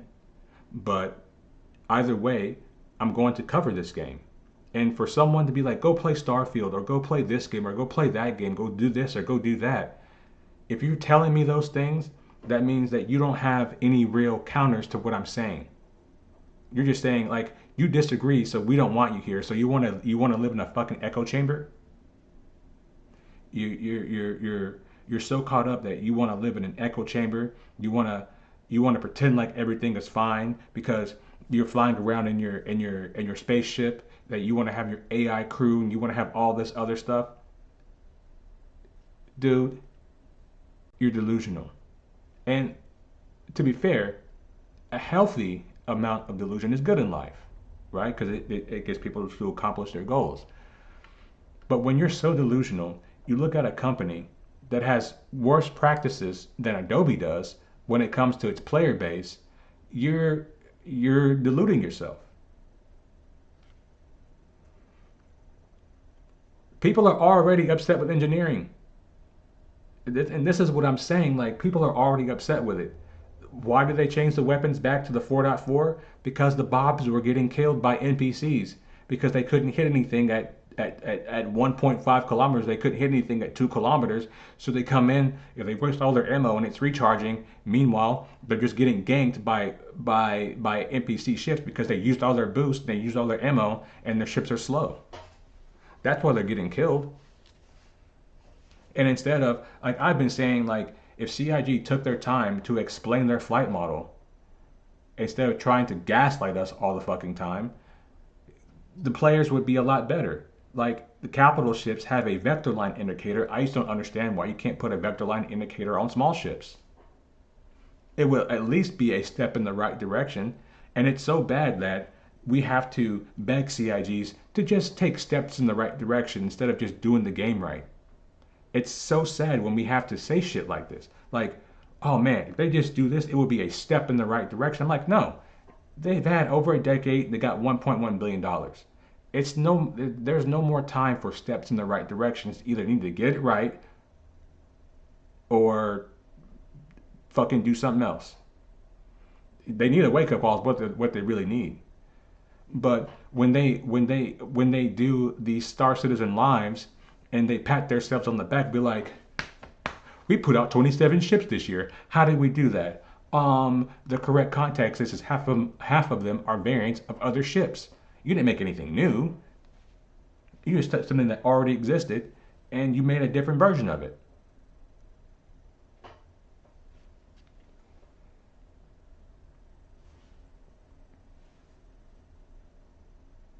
Why should we play a different game when we are paid to play this game in open development? This is an argument that holds no water when we make criticism of what we paid for. Exactly.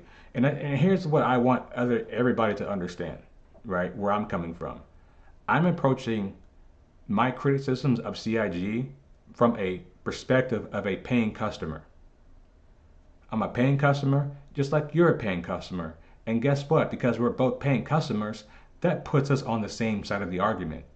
You see, what people are trying to do is, we're over here as the paying customers and CIG's over here. What people are trying to do is, they're trying to cross this barrier and be over here buddy with CIG. But CIG is never going to be your friend. You know what I'm saying? That's like you trying to go to the government and be friends with big government. They're not going to be your friend. They're just going to use you and pimp you up for their own purpose. CIG has some scummy sales tactics. Take the L-22. CIG should have never removed the lower fin and then sold a laser gun option, but instead CIG chooses to sell a new version of the L-22 to get more dollars. All of the Avengers are supposed to be modular. There's supposed to be one Avenger with like 4 modules. You're supposed to have a cargo module, you're supposed to have the bounty hunting module, and the EMP module. And the cargo, so 4 modules, like the regular one, but we have 4 different ships instead. Instead, there's 4 different ships. Modularity is probably the biggest lie in this game. Like the Retaliator, exactly. Bro, they're putting out engineering right now. I could literally go into the PTU and show you the whole C doesn't even have an engineering screen. I could literally show you guys this. And it's like they're gonna just push it to live with no engineering screen. Doesn't even work. And these are the kind of things that I'm talking about. It's like the Hammerhead doesn't have a working engineering screen. And it's just like, why are you putting engineering out when it's not done? And the reason they're putting it out is so that Chris, at the end of the year, when he does his letter, he's like, oh, we put out engineering, guys. Look at how great we are. Pat ourselves on the back. The Cuddy stairs are supposed to be modular as well. This is true. Let me grab my water again, guys. Hold on.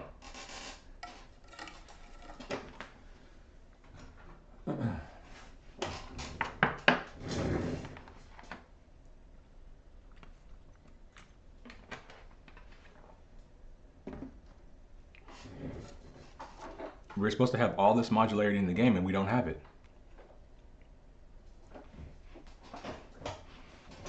Same with the Zeus, exactly. And we have cryopods in the game right now, but at the same time, we don't have the Zeus MR. And somebody told me like, oh, we need the grav for the Zeus MR. I'm just like, well, the Cuddy Blue has modules. The Cuddy Blue has modules, or has the meat lockers on it. The Titan has the meat lockers on it. So you're gonna wait to release a ship because it doesn't have it doesn't have what it needs? Like, are you kidding? Like one of the best multi-crew ships I thought was gonna be the Zeus MR, but like I just don't know how they're gonna make the ship even useful, because if you base it off of the other Zeuses, and the way that they're going to be doing shields, like when you're going to have 6 size 2 shields, right? But as 2 shields come down, your other shields are supposed to be like in reserve, right? And they're supposed to instantly pop up. But if your shields are down, you're taking armor damage, and your components are going to be getting hit anyway. They're going to be hitting your shields, like knocking your shields out. Like, you're just not going to have the ability for your extra set of shields to even come online. So like the redundant shield thing doesn't make sense in the scope of how the flight and combat currently works in the game. Like, it just doesn't make sense. Like, if I have 6 shields and I can't use 6 shields all at the same time, then there's no point of me having 6 shields. Like the Aurora, they're going to rework it so it fits in the game, but you will have to buy it. They're not going to update it for the ones who own it. You want an Aurora updated? Pay us. Exactly. I would know, because it's really hard to know everything. I don't see a reason. Like Chris Roberts, I don't trust him. If anybody's gonna lie, it would be him. Everybody else, though, I trust. They just don't have a reason. They don't have an incentive to do so. And keeping your job, fuck that. How many of you guys would lie to your customers? I wouldn't lie to my customers. I don't know about y'all, but like if I had to like lie to my customers that I care about, I'm just gonna work somewhere else. Oh, let me get this package. Purple's here. Victim, me, hardly the entire community is soft. Soft? Yeah, you're soft. You're soft. You're soft. You're soft because you won't stand up to the company. You won't stand up and you won't call it for what it is, and that makes you soft. The Aurora was originally supposed to have the 4 fins open up like an X-Wing. Yeah, it's supposed to be like the Scorpius. Doesn't demand more. You always take the stop. I won't. I don't really give a fuck, dude. You're clearly not even educated on the game at all. I'm more educated than you. I know that.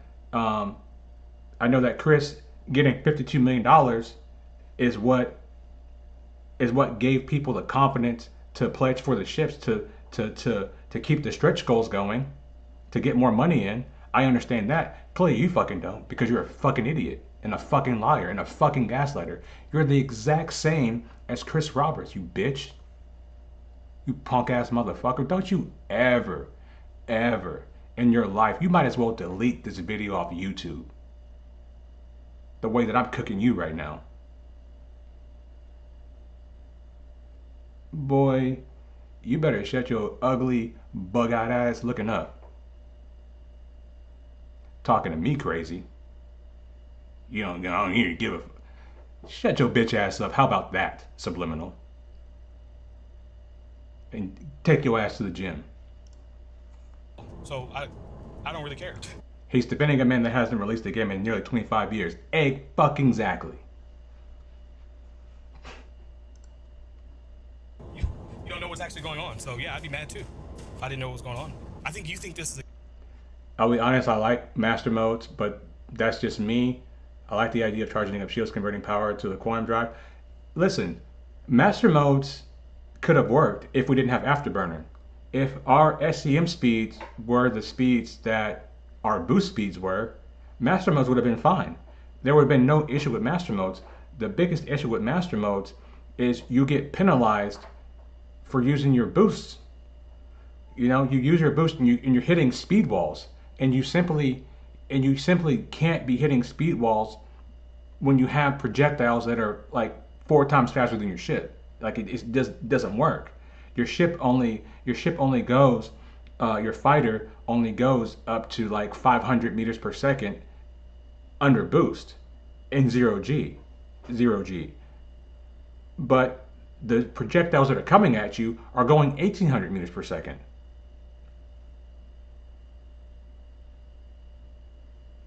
You know what I'm saying? So if the projectiles are going 1800 and I'm only going 5, and they can shoot me from 2 kilometers away, like what are we doing? But if we had lower weapons, like if they implement the changes that I'm talking about, if they implement the changes in what I'm saying, like you would actually have a game that actually functions. Yeah, we all forget what Sandy said. We are just entitled gamers and don't have the right to say anything about the game. We do, because we're paying customers. Sandy Roberts, shut your bitch ass up. Shut your bitch ass up, Sandy. And I'll say it to your face. I don't care. You've had over a decade. Chris has been trying to make a game for 25 fucking years and has not made one.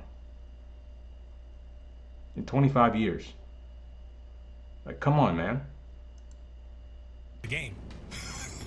That's what I think you think. I think you think this is a game. Whoa. Didn't I tell you guys to put a pin in this? Let's back this up.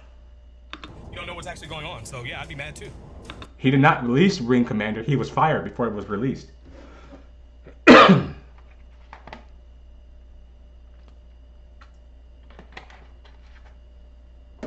Wasn't he fired by the studio? Wasn't he fired by Microsoft? Because he was taking too long? I didn't know what was going on. I think you think this is a game. He said that you think that this is a game. Didn't he say earlier multiple times that this is an open development game? So now he's changing the goalposts like, oh, you think this is a game? You think this is a game?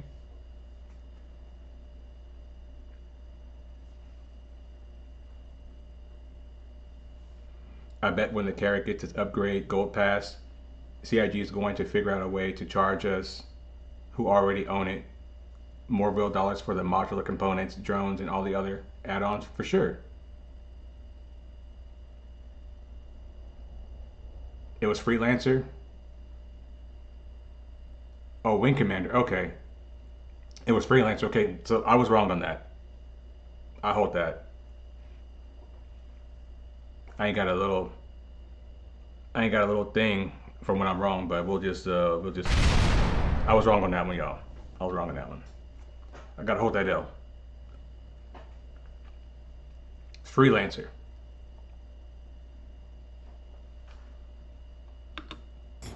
That's what I think you think. I think you think this is a game. Didn't he say this was an open development game earlier? Didn't he say that? A lot of people, I think it's a game. It's not a fucking Hey, game. chat. Twitch is about. Hold on, let me go back. I should have had timestamps. You've been spot on every time. We both have. The difference is you're saying that they're lying. I'm just saying that it's an open development game.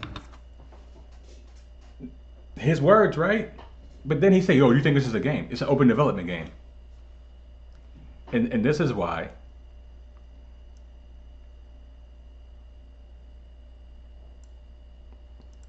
And now he's saying this. And then you give me your feedback and we move on from there. Maybe I'll show it to you once all my life. So I understand that. I've had customers, you know. Twitch is about to start a 180-second ad break very soon. Advertisements have been Where bundled instead of together. hiring- But you can't say that. And I'm going to tell you exactly why. You can't say that because it doesn't matter what we say. What actually matters is what the courts say. And I have it right here. I'm going to read it to you guys. Give me 1 second. I got to pull it up.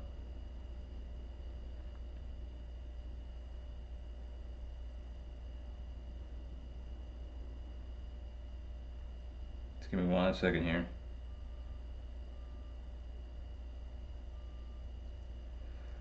So the case is 2018 Gelhaus versus CIG, a small claims. Backer lost $4,500 in court. Ruled alpha access delivery, so no refund. Playable modules since 2014 equals release.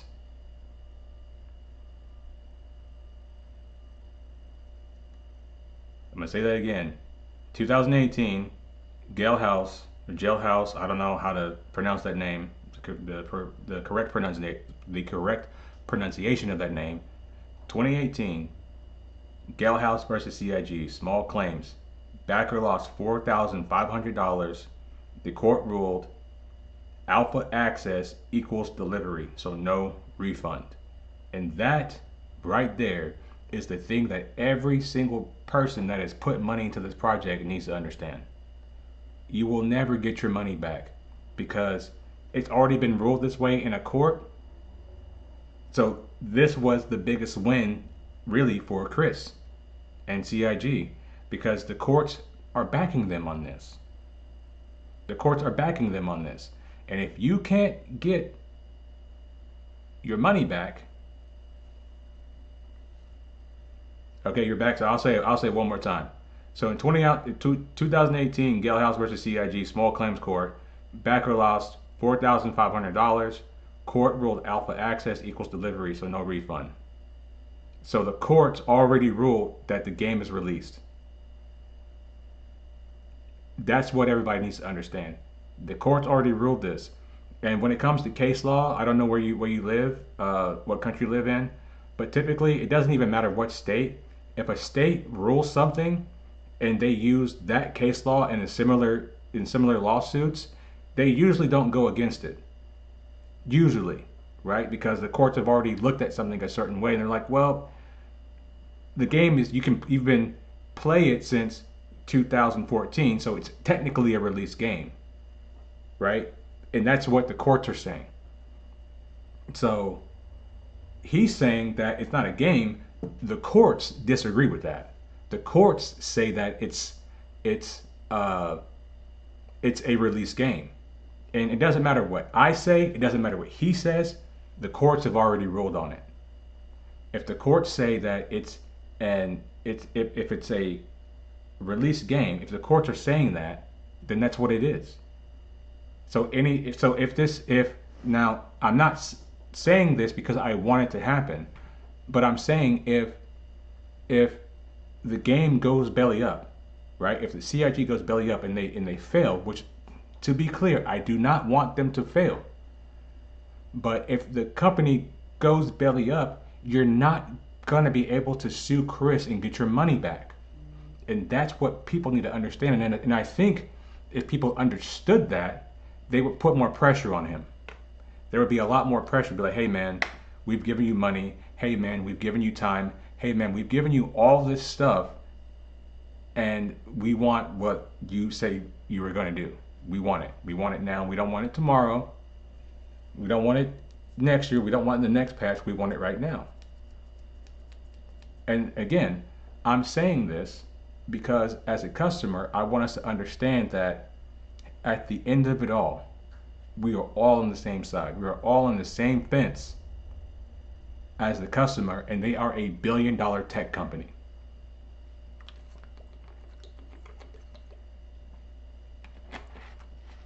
I disagree with it too. I disagree with it too. But I'm saying that if the project goes belly up, typically the courts are not going to go against that small claims decision. Now, if it becomes a class action lawsuit or something like that, it could change it. But I don't really see them changing their decision on that. Right? I just don't see it. Now, I would hope they do. I hope they do. Right? But if people start to stand up, CIG Dev get their work done faster, hey, there's an idea. There's an idea, right? And all I'm saying is like, brother, it's about to be 15 years soon. And I would think in 15 years, you know, you would be able as a company to get your act together. And I don't know, like, things are not built overnight. I totally get that. And I wouldn't expect that. But brother, it's been 15 years. 15 years, Chris.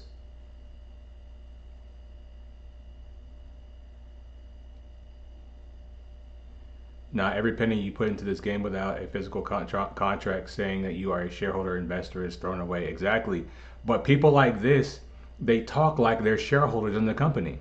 And that's the problem. Every person that stands up in white knights for CIG, they talk like they're shareholders.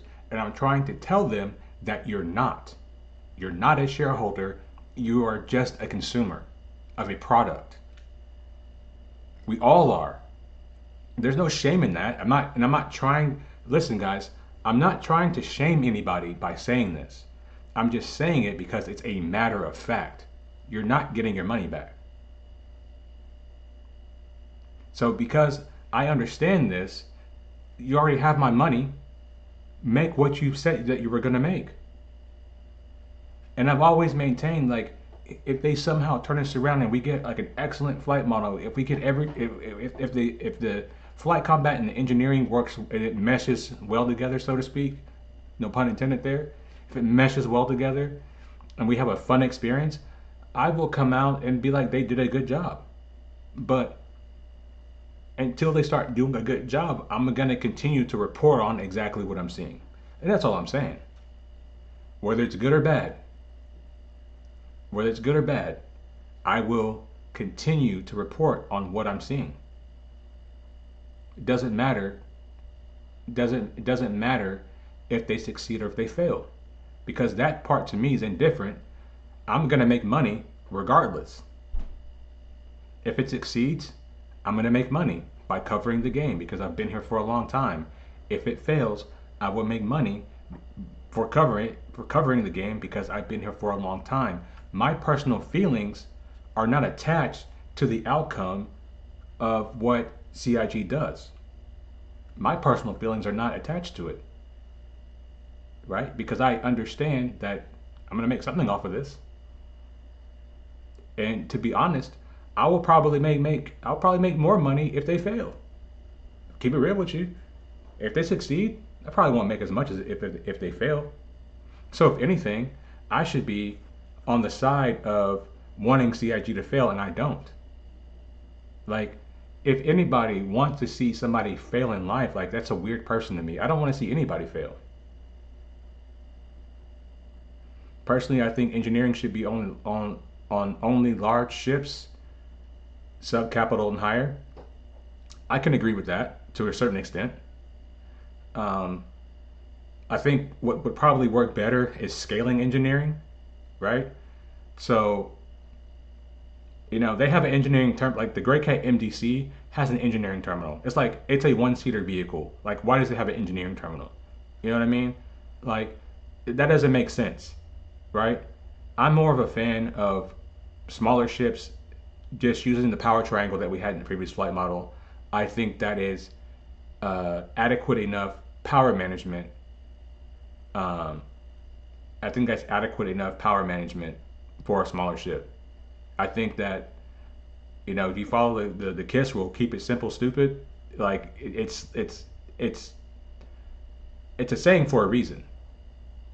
It's a saying for a reason because when you keep it simple, your game is not overly complicated. But they've made this overly complicated system where you have to go through, you have to scroll through MFDs, and you have so many keybinds now. There's so many keybinds.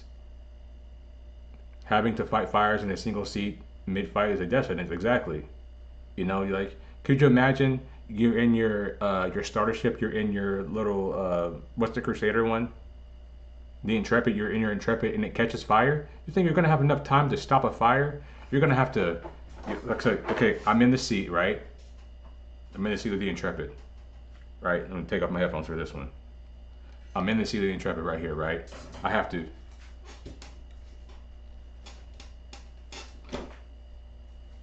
Bro, you have to do that entire animation to get out of your seat. The entire animation. And it's like you have a 5-second animation to get out of the seat, and you have to go through 3 fucking doors to get to your engineering terminal. It's like you shouldn't have to do that. You know, I should be able to go to my MFD. It should tell me, hey, there's a fire, because like in a fighter jet, you can put out fires in your engines in a fighter jet. It's like, oh, there's a fire. You hit the fire suppression system. Helicopters have them. All of these military vehicles have automatic fire suppression today. And I'm not saying that automatic fire suppression should be the main system that we use to fight fires in Star Citizen. Small ship pilots have always wanted big ships nerfed. Stay in your weight class and stop swarming and slewing and crying. So first of all, Invade, I'm gonna tell you one thing before I get into flaming your ass.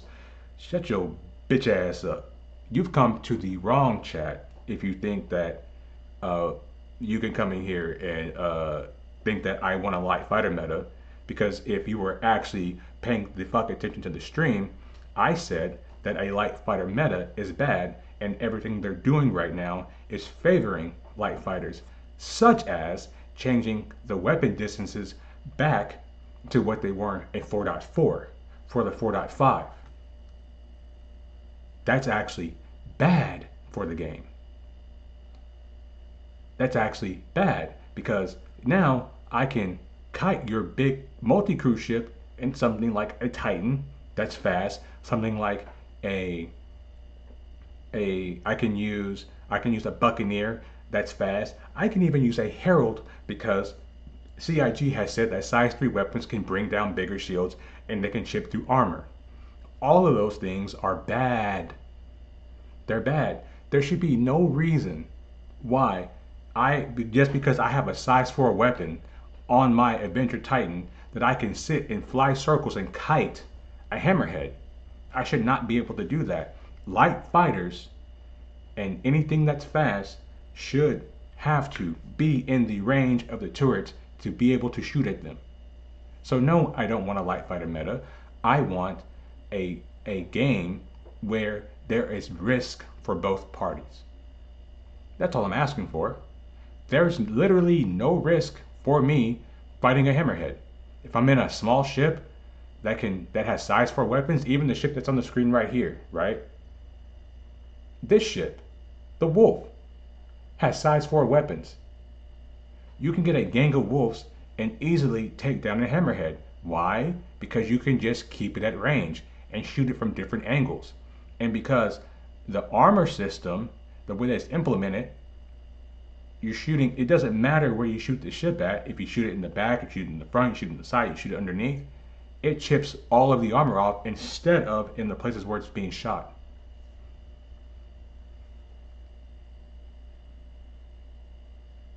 A single seat fighter should be mauled by an NPC or player controlled hammerhead, exactly.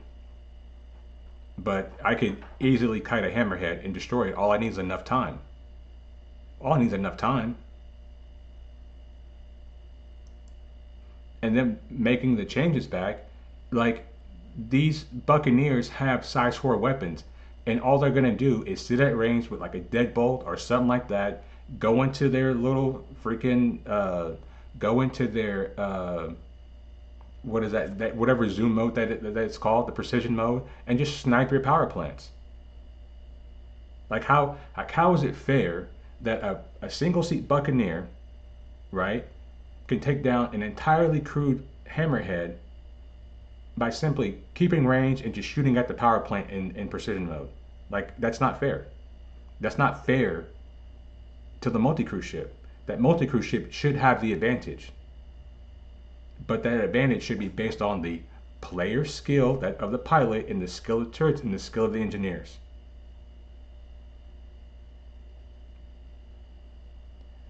But here's my thing though. Like, why not just wait for Maelstrom? Like, you didn't have to put this out. They didn't have to put this out. They could have kept this in the tech preview and kept iterating on it. There is no reason why this is going to live the way that it is. Like, this is going live next week, guys.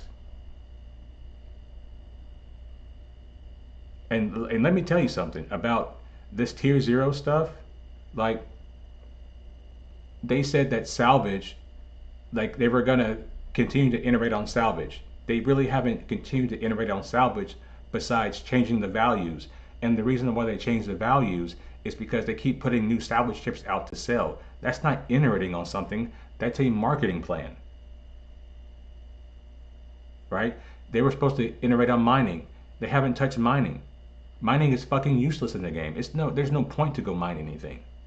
There's no point. Not really. Not like there used to be. I remember when Quantanium used to be the thing to go mine. And then you as a pirate can try to catch people who are trying to sell their Quantanium by setting up snare traps.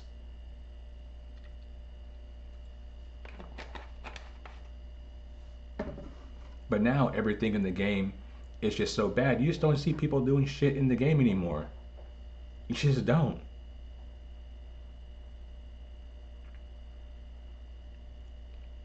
And I've always maintained that engineering and the flight model need to be tested together. They have to be tested together. They are the two systems in the game that affect what the game is about. The game is about flying spaceships. Oh, snares, I love that fun when server meshing came out. Yeah. The engineering and the flight model need to be tested together. They can't be separate from each other. They are two sides of the same coin. To reduce stream Players to test interruptions. their game while they build it, we pay them to do that. And if everyone, that's why I want to make that new player guide, where I literally tell people why not to buy the game.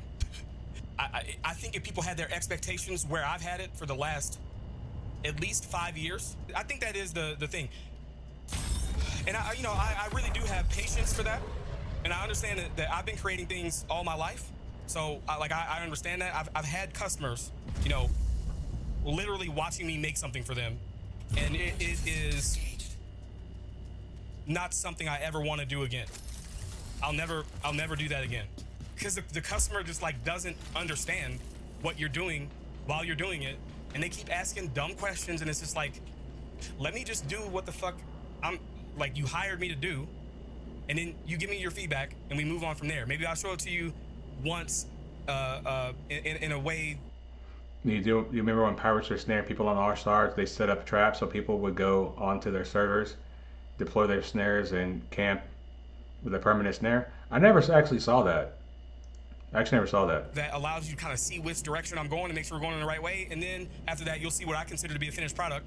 And then anytime, I told the customer, yeah, you can watch me. The design wound up looking like it wasn't made by a professional. And Your org was doing it? Your org sound like good people, brother. Your org sound like good people. I get an applause.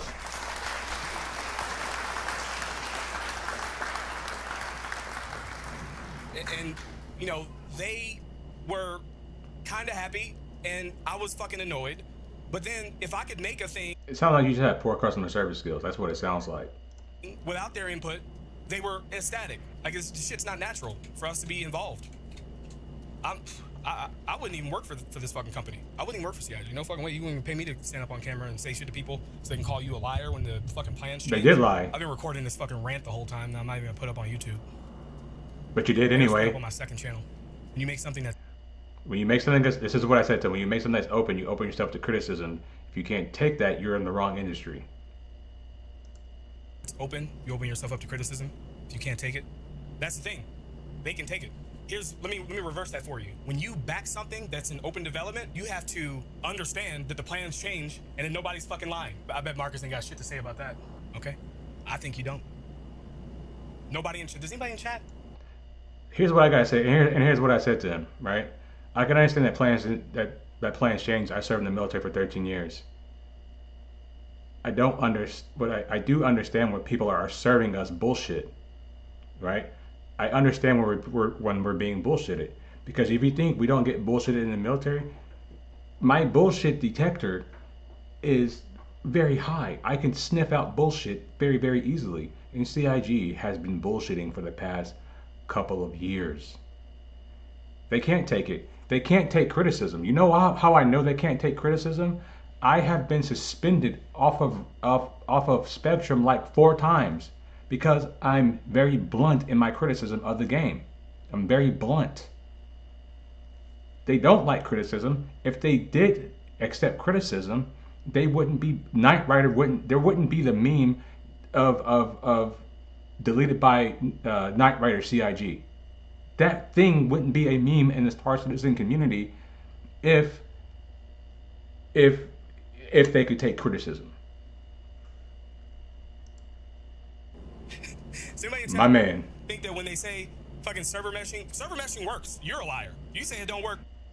Does it? I'm not a liar. Again, guys, context. Let me grab my evidence. Let me grab my evidence, guys. Server meshing, guys. Look at that. We're meshing.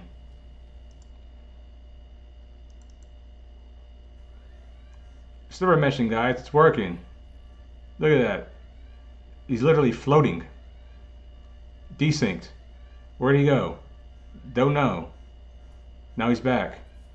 He's floating again. Oh, yeah, you're floating.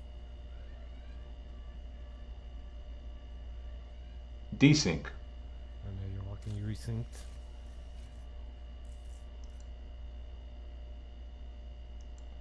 You're a liar. What was the other thing you said that they lied about? Listen.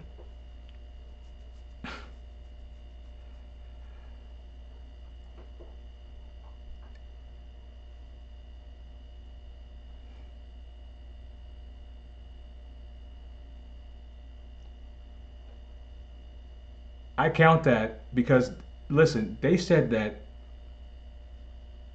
a lot of the stuff, a lot of the glitches, a lot of the bugs, a lot of the things that happened in the game, the server meshing was going to fix it.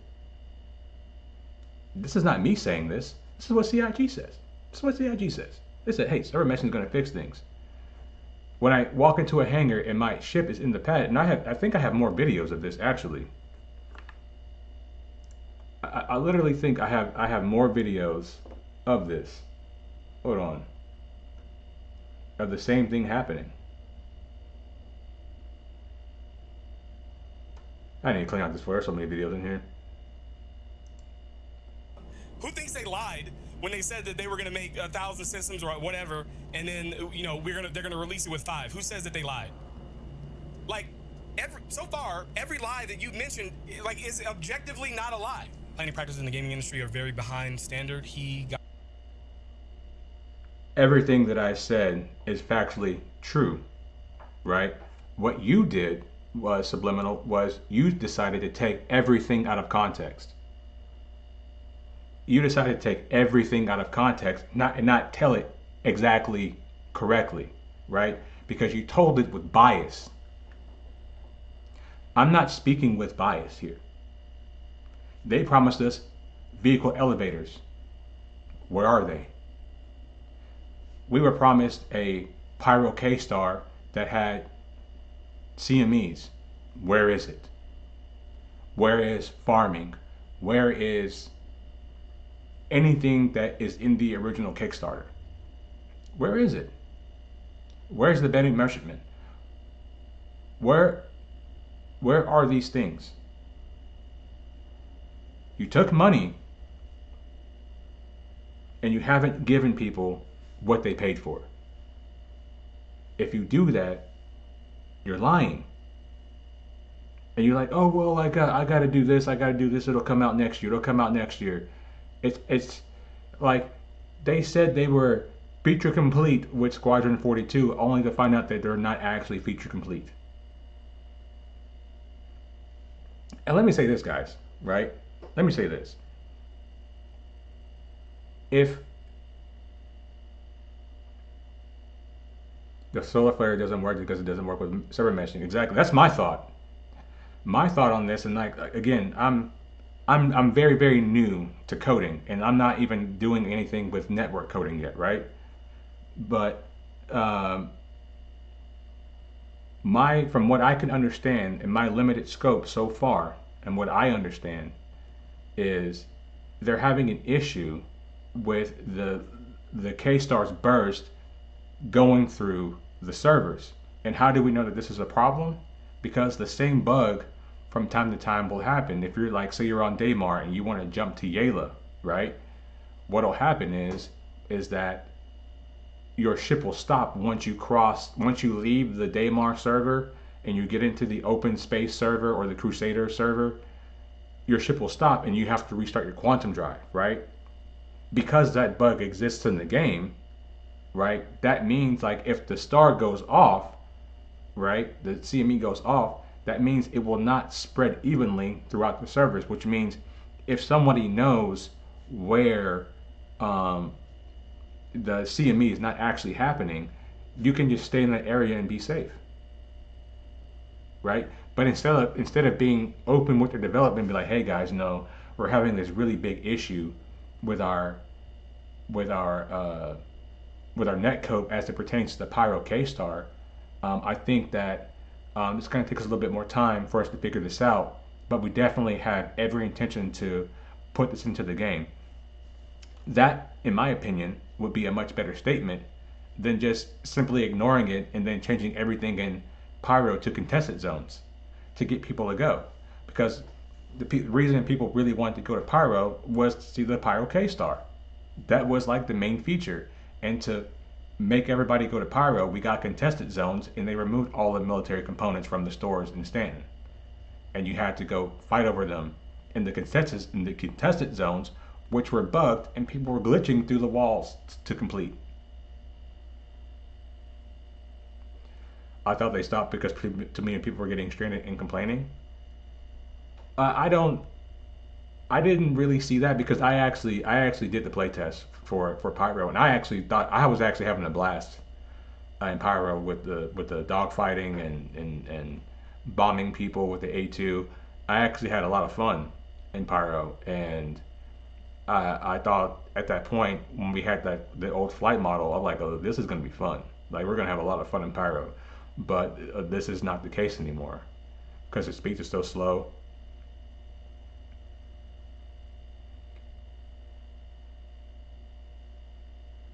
Oh my god, I saw nothing but bitching about it in global chat on release. Yeah. Yeah. So, and then people were like glitching in the walls and shooting people from inside the walls in the contested zones. Like me and Kenop,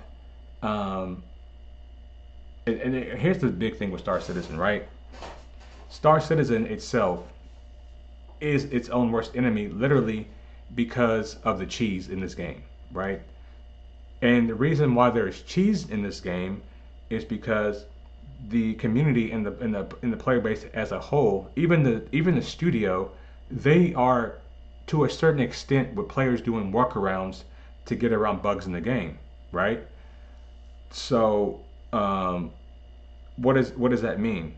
That means is like if I get a bug, right, in the game, I might have to do something outside of the scope of the game to correct said bug to play the game. And one of the big things is the clipping, right? Sometimes doors don't work, but because the clipping is so bad in this game, you can actually clip through things. So what do players do when doors don't work? The old way was you would stand next to a door and you would do the dancing emote and you would dance through the door, right? But they fixed that, right? So now what people are doing is you have a box or like a helmet and you place it and the animation will push you through the door, or you have someone stand next to a door and you bring a big box and you just smash them through the door because the clipping is so bad in this game. They didn't fix that. They just removed the emote. You're probably right on that, man. Removing it, I mean, fixing it,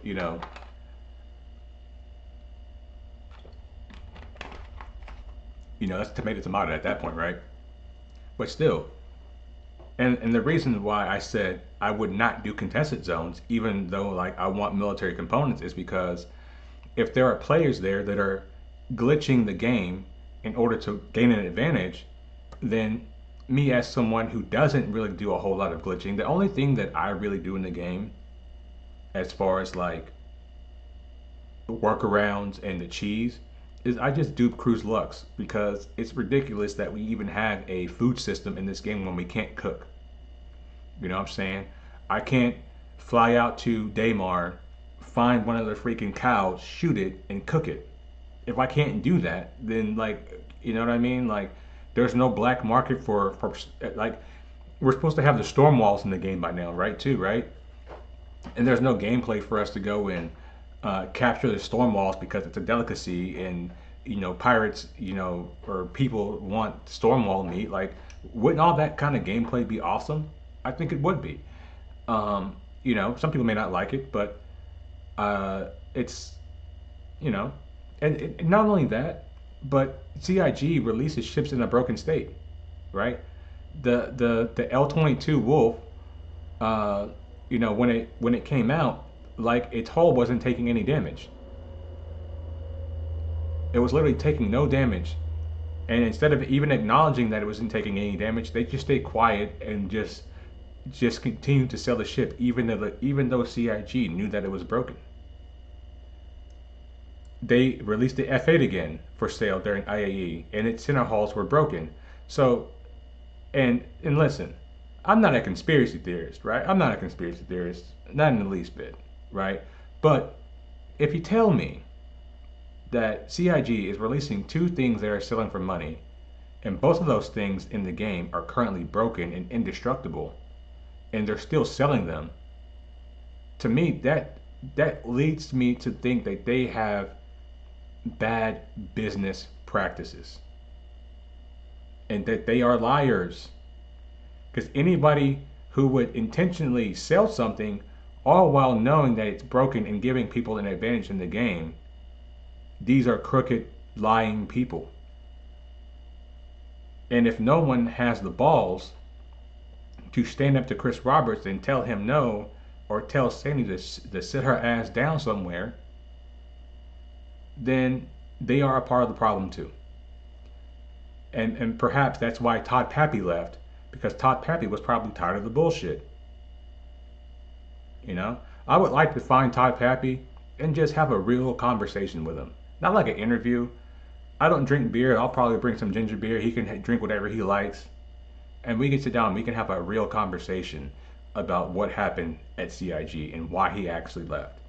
There's probably, because he probably got a severance package and all that, there's probably a certain amount of time frame that he has before he can actually open up and talk about it. You know what I mean? But I would actually love to sit down and talk to him about his time at CIG and what it was actually like working there, because I actually want to know. Well, contested zones and ASD facility door glitches were necessary for progression for a while because the keycards were not spawning due to the codes are not working too, so door glitches were needed. Were door glitches needed, or did CIG need to release a better product? And this is the mindset that I'm not even trying to change your mind, right? I just want to present you with new information, right?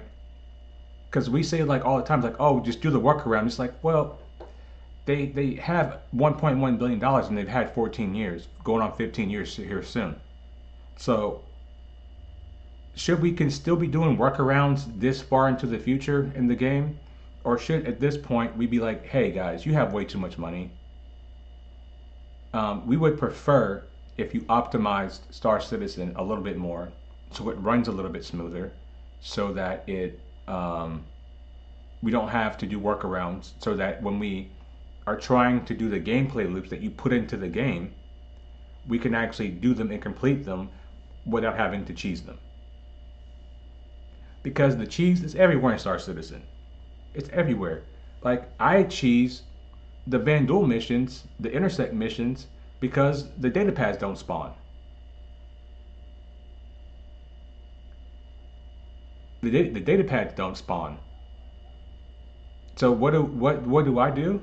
I was like, well, it's not an armistice zone, so I can just log out here, next list Polaris, hopefully log back into a fresh server, right? And go back onto the Polaris because there's going to be no NPCs on it, right? Take the components and look for a data pad and find one. It's the only way that you can do the mission. You know what that does for other people in the game? Because I'm doing that and I understand this. It's breaking the game for other people who are doing the mission the right way and looking for data pads. But it's literally the only way that you can find a data pad. And with engineering coming out and military components actually being better, finally, as they should be, people need those components. People want to get to that in-loot room because they want these bigger components for their capital ships.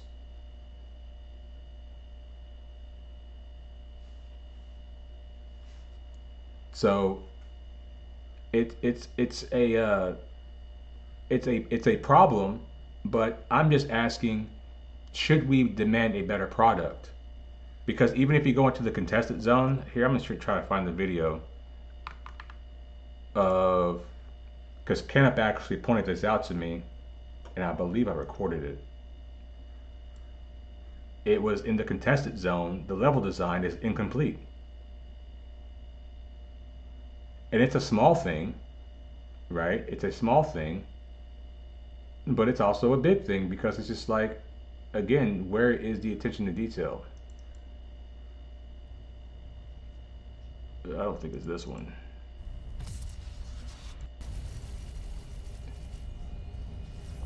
No, it's not this one.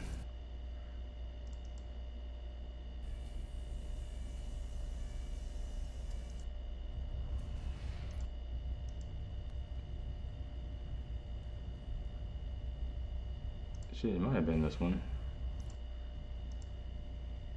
Nah. Bro, I got so many clips in here.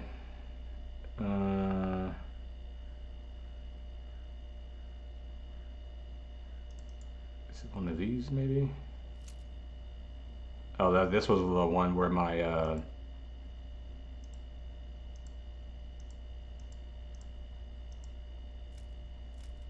scopes weren't working.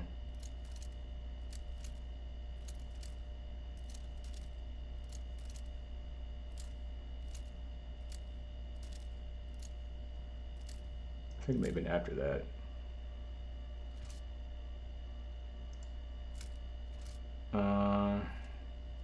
That one bullet really.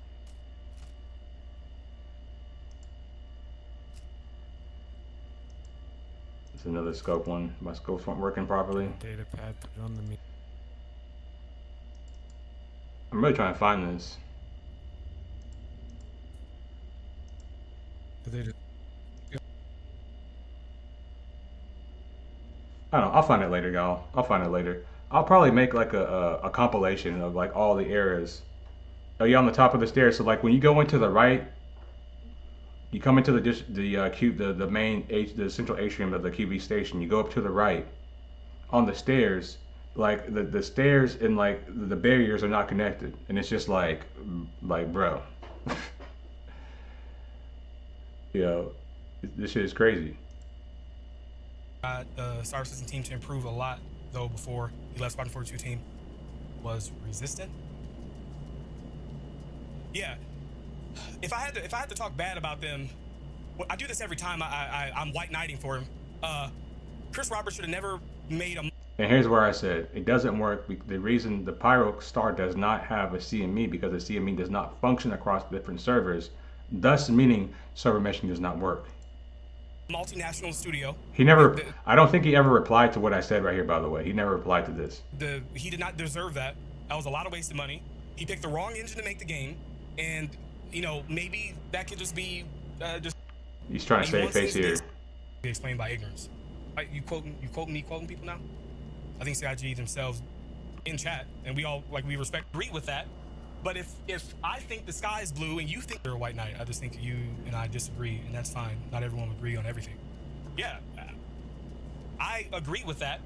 But if I think the sky is blue and you think it's green, but it's actually blue, then we don't disagree. You live in a different reality than I do. Kind of like. And here's why I hate the sky is blue argument, right? Here's why I hate that.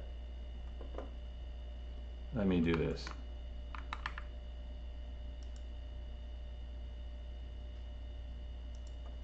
I'm gonna pull this over here.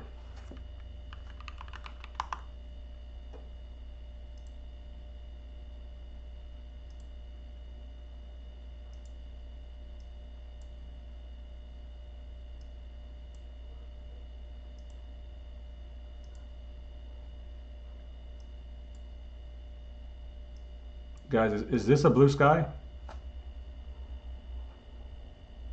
Is that blue? No?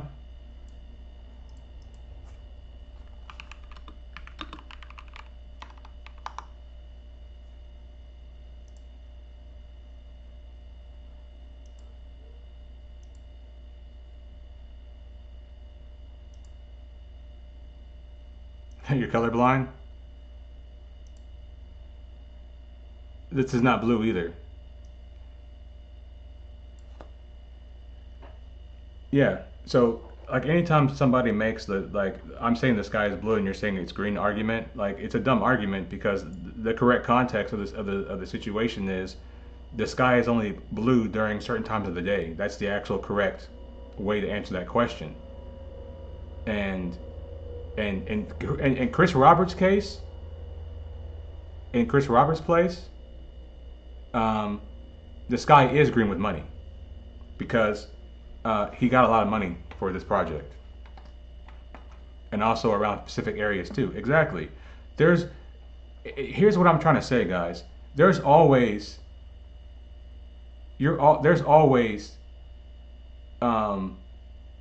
context to any situation, right? Now, if he had said, "Hey, I'm saying the sky is blue at midday and noon," I would say, yeah.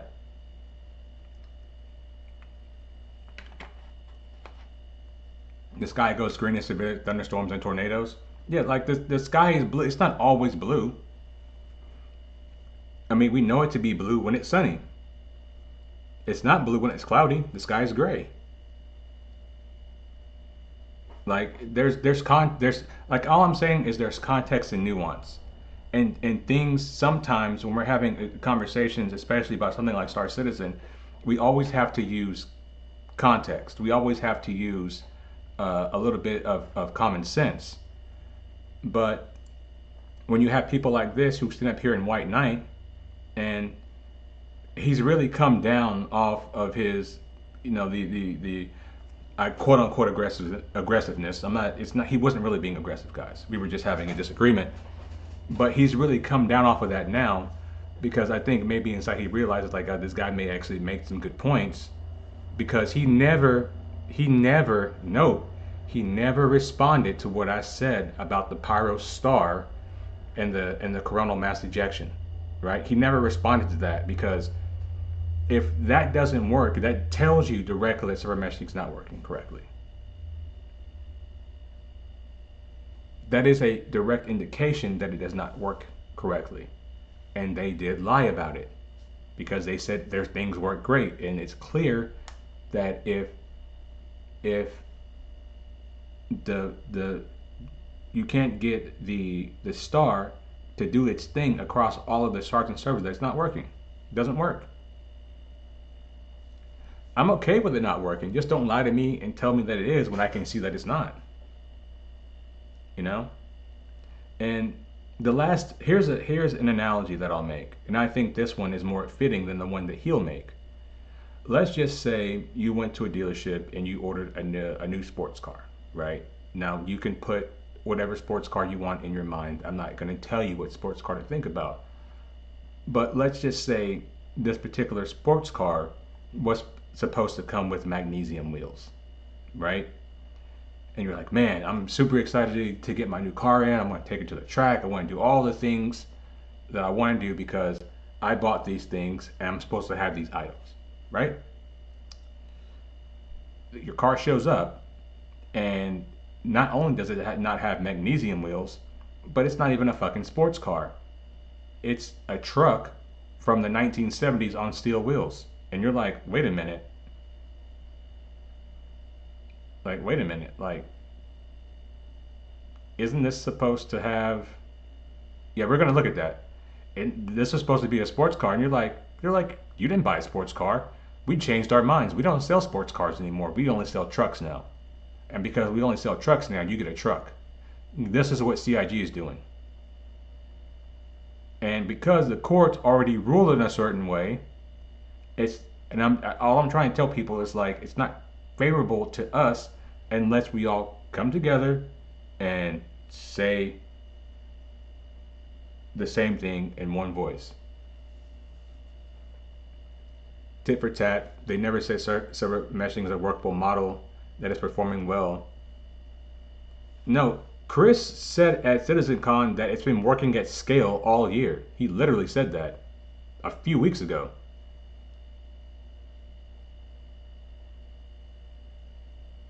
He literally said that.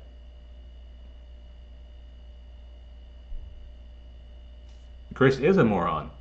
But when you say server meshing has been working at scale all year, and then I pull up a video showing that in the current live environment I'm having massive desync, then that tells me that server meshing is not working. That's all that I'm saying. I'm not angry or upset about it. Like, really, all I'm saying is like, hey, it doesn't work.